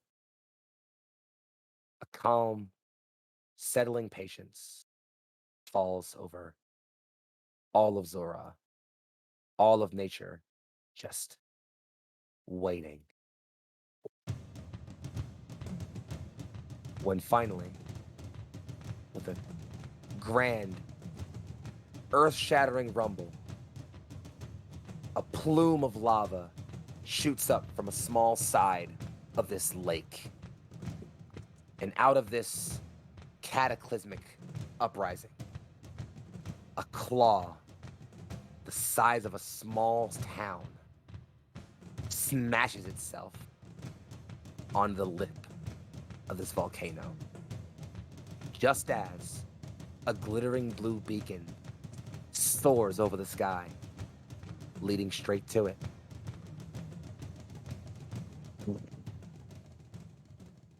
This has been the Seven Sons, our homebrew D&D actual play live stream. I want to thank everyone who came out to watch today, our lovely players for playing their asses off, and for, just a really awesome and enjoyable session. That this session got super flip-flop. We almost didn't play today, and then we did, and then we didn't, and then I had to figure shit out last minute, but we did it. We made it happen, folks. We fucking did it. Hey. How we feeling? How we feeling right now? Kind of Pretty good. tired. Interesting. Yeah. Yeah. I definitely didn't. I was hoping to make this one a little bit shorter because I know it's a bit of a long week for us, but we went the full distance. Sorry about that, guys. I think it's good. It's fine. Fun. That was an ending. Yeah. Yeah, that ending is a thing that happened, and we'll talk about what it means in the future. And I'll save a lot of that for the sort of the other stuff, you know. I agree, Spree. I can just have an hour of content, and these fucking Mad Lads just fill out the rest of the show. It's totally, it's easy. It's all I gotta I do. mean, like that's the planning. Okay, I'll give y'all in chat and just in general, everybody just a tip for making TTRPG streams. It's just like do about like 3 or 4 main events, and your players are gonna stretch it out Yep. the amount of hours that you need. Don't worry about it. It's how I do every session, including most of these sessions. This is how I handle them. These guys just make it work for me, you know. Even if one of your main events is 2 of your NPCs going on a date. Hey, listen, I told y'all there was gonna be some cuteness this session, you know. That too. But one thing I do want to point out is that I did promise my players some combat, and I'm sorry for not delivering on that. That's my fault. But Sorry. no, I'm not. Don't apologize because I want to bring up that moment that happened because so the thing that obviously there was supposed to be a fight with the assassins. Obviously, you guys can recognize that. Several things kept me from not wanting to do that. One, the party splitting up, which happens sometimes. You gotta learn to work with it. But two, I had no expectation or plan of Mako just opening up on what you guys were doing, and it felt like such a dramatic and important thing to have happen that just saying, okay, cool, whatever, let's fight now, would have just been a little dissatisfying to that moment. So I felt like just being like, nah, okay, whatever, like fuck my plan, you know? And I will always favor that when it comes to these things. And like, does it make you guys seem like maybe it's a little convenient for like the things you have planned to just work out sometimes? Yeah, but sometimes if you come up with really good plans that I, the DM, I'm like, man, I kind of like the idea of that. I want to see what happens if that thing works out. Mm-hmm. Then it's gonna happen. Fuck it. Obviously that. I was this close when he's like, contract to kill Joshua.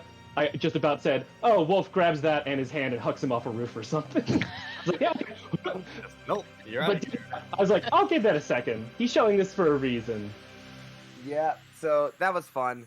The only other thing I'm gonna have is just like it's very weird RPing two sides of a conversation sometimes, but I tried to keep this one relatively brief so it wouldn't be too awkward and like just like half an hour of me talking to myself and y'all listening because that's weird. Um. Oh God, please no. But That's a monologue. The thing you just described, that's a monologue. yeah, A it's radio like a drama, one-man maybe. show. But I do want to get us out of here, so I'm gonna go ahead and let's wrap up and do outros and things. So please go ahead and tell the people who you are, where people can find you, who you played today, and I don't know if you want to tell me your one favorite thing today. It could be a scene you saw, it could be a thing one of your fellow players did, it could be a thing you like that I did. I don't know. Just say one thing your players say one thing you liked a lot today, and we'll go. Okay. Yeah, we'll go same similar overlay order. So Tate, you're first. Yeah. Hey, my name's Tate Washburn. You can find me at kinda_writing on Twitter, where I mostly talk about writing tabletop stuff. I try and repost anything cute I find. Sometimes it's political. Mostly you'll find me on the Discord here, our Discord. That's where we do a lot of the talking about what shows we're doing next, where shows are going, stuff like that. We have a whole show chat that has extra memes and things in it. It's very good. All the memes and things. Memes and things. I am on this channel. I run a cyberpunk campaign on the other weekends while I also do this. I'm sometimes involved in other stuff. And yeah, I think Ploy being like, hey, be a baker, and not giving like any other context is wonderfully good for Ploy. And it's like, no, I'm making a cake. Then you just like, I'm just gonna sprint in. Let's see if they stop me. Like that's just so very Ploy. It's very funny of like, I also did love that scene very much. Quite enjoyed that. Michelle, you're next. All right. I'm Michelle. I played Mitstol and Coatl, our sous chef wizard who just went with it. Again. Loved it. Loved it. It's like, I'm sorry, but he took a lot of inspiration from his dad. His dad told him to do everything, take everything to Okay, sorry. Anywho, you can find me. You can find me on the Discord. That's where you can find her. You can find me on the Discord. That's it. It's only there. You can find me in the Discord. I'll be here for Cyberpunk. Be here for our next round of Seven Suns. I'll also be here for GMing our Naruto. Yes, Naruto. Damn it, Spree! Why would you do this to me? Here's free. Here. Damn it, Spree! Anyways, Naruto one shot. Rotating one shot campaign. Which I'm sorry, it was moved from last week for several reasons, and I'm glad I moved it because my power completely died for 3 days. Well, 2.5. So, It's a very good reason. It's been flooding in your state. No one's Yeah. gonna judge that. I mean, All right. like got it. tornado. Sorry, I'm sorry. There was a tornado. It happened. It's not okay. sand. In any case, so your favorite thing from today, Michelle?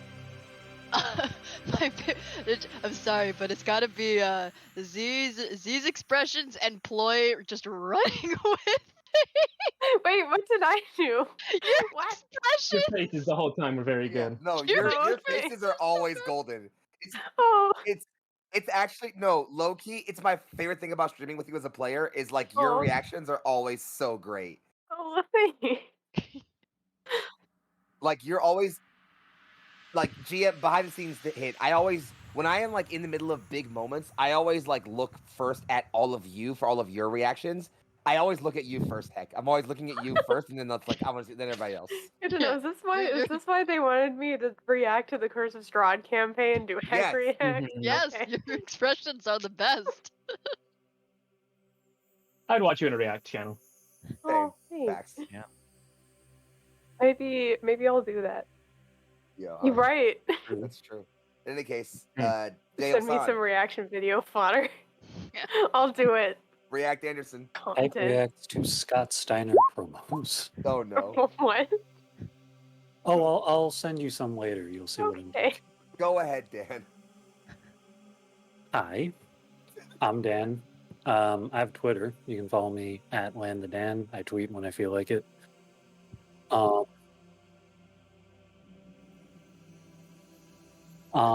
Besides that, you can follow the channel Twitter, which is at Neon Lights Roleplay, and follow us or subscribe to us on YouTube, because that would be very nice.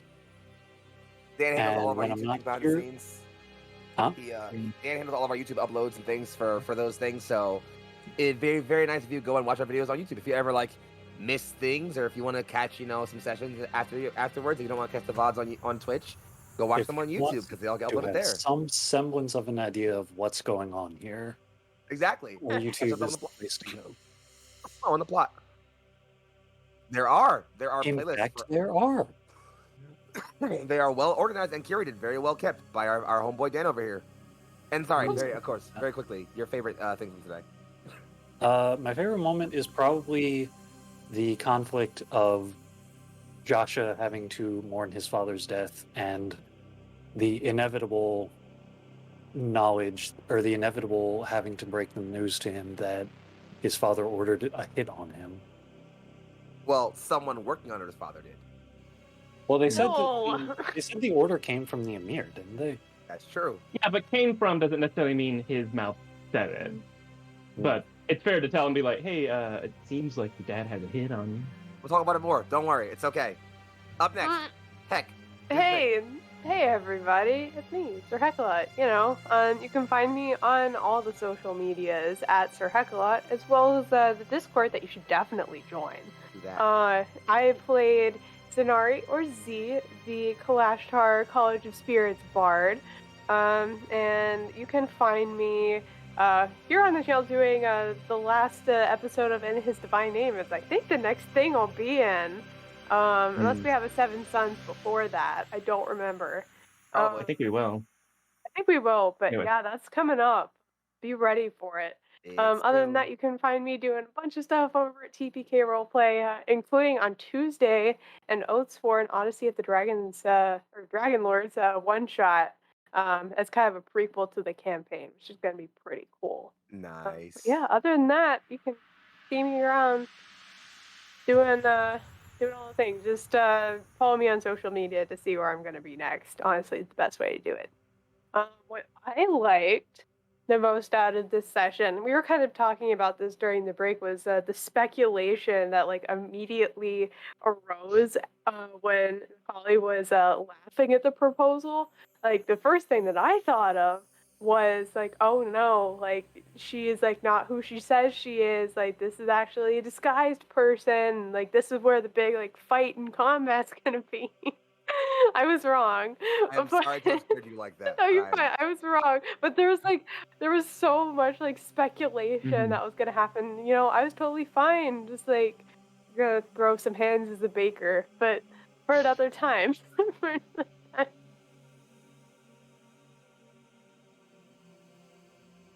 Yeah, pretty much.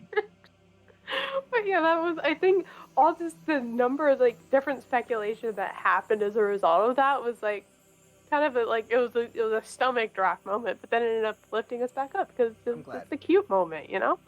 I'm glad that you got to have that. You know. Yeah. Well. That too. Sorry about that, by the way. Yeah. And I guess lastly, that brings us to Lucian. Yeah, hi, I'm Lucian. I played our pair of lizards, one giant, one folk. You can find me The Delivery Boys at my Twitch channel, and beyond that, just here next time on Seven Suns, whenever that is. Yeah. Wizardry. I guess I kind of have two favorite moments. Like the Mimi one is special to Lizardry because it's just fantastic. Yeah. But then the other one was just I love the way Foxxii described the ending scene. I thought it was really well done. Thank you. It was really good. I appreciate that. Thank you. That's just makes me feel special. Oh, because that leaves me at the end. Oh, stop it. Jeez. All right, so that puts me at the end here. I'm Young Foxxii, also known as Big Foxxii, aka your favorite fox. You can find me on the Twitter sphere at Big Foxxii. That's BIG_FOXXII. I don't go right wingers. I slaughter fascists. It's a good time. You should come check it out. Also got a SoundCloud. It's Young Foxxii, YUNG-FOXXII mixtape. Egyptian Space Robot Zombies dropping whenever I feel like it. Stay tuned for that. The next thing you'll see me on is, the next thing you'll see me on is next Wednesday over, Dennis Day, for the return after our week off of Forest and Flame over on Critical Misses. Just the absolute most wholesome, loving, adorable campaign I've ever been in, and I fucking love it so much. It's very good. You should It's such a definitely great check campaign. More Please go than watch it it. is You by should name? definitely check that out. No, like legitimately, please go fucking watch it. It's very good. It's very cute. I love it. It's great. Shut up, Spree. I hear you. I'm gonna fight you. In any case, outside of that, you'll catch me over on TPK Roleplay for our Cold Hands, Warm Hearts, our Rhyme of the Frostbitten campaign, which is rapidly working towards its conclusion. Speaking of conclusions, next Sunday you'll see me here for the penultimate, as we have now confirmed it, the penultimate session of our Cyberpunk Red campaign, Neon Night City Lights, which, oh boy, it's Second to last episode, start of the big finale. Y'all don't want to miss what we got coming up. Tate's been working on some fantastic shit, and we've been bringing it. Everyone's been bringing it. So please come check out that. Speaking of finales, after that you'll see me back here for another Seven Suns the next Saturday after that. But mark your calendars if you haven't already said it, because if you haven't noticed, there won't be a show tomorrow for In His Divine Name. We have one character out, and we need all hands on deck because, mark your calendars, 9/19, September the 19th, is the finale of In His Divine Name. The final session. I've finally started to work on my plans, like I'm working on maps and sounds and things, and just the more I work on it, the more nervous I get as a GM for this. Oh man, it's been a long time coming. This campaign has been a journey for me. I've learned so much through it, and I cannot wait to bring it to a conclusion and to see what comes next. And speaking of what comes next, I can't talk too much about it because obviously we haven't said a whole lot, but minus A Blade's Will, which obviously Michelle has so many plans for, and if you aren't already tuned into that, get tuned in. It's gonna be fucking hype. But beyond that, we've been talking, like I said, as an organization, phase 2 of Neon Lights content's coming soon, so stay tuned, stay locked for all kinds of new shit coming up for us. It's gonna be amazing and incredible. As far as us, otherwise, the only other people who are live for people we like are our dear friends TPK Roleplay. So we're gonna go ahead and throw some love over to them. It's Top Shelf night. Looks like they're playing some Patchwork World, which looks super dope. So we're gonna go give our dear friend Mads and his company, his co, some love. Say hi to them. Let them know we love them a whole lot. Say hi to them and give them some energy. Thank you guys for hanging out with us. This has been the Seven Sons. Spree, whenever you're ready, go ahead and take us out. I know I gotta do the raid, but you can like. Oh right, I didn't make an ending screen fist. It's my fault. I did that. It's all good. Oh, I got okay. it. We're We'll be just gonna right stay back. here. For like 4 more seconds. We're just Bye. Bye. He is. All right, we're raiding. The end of stream. it's staying on that.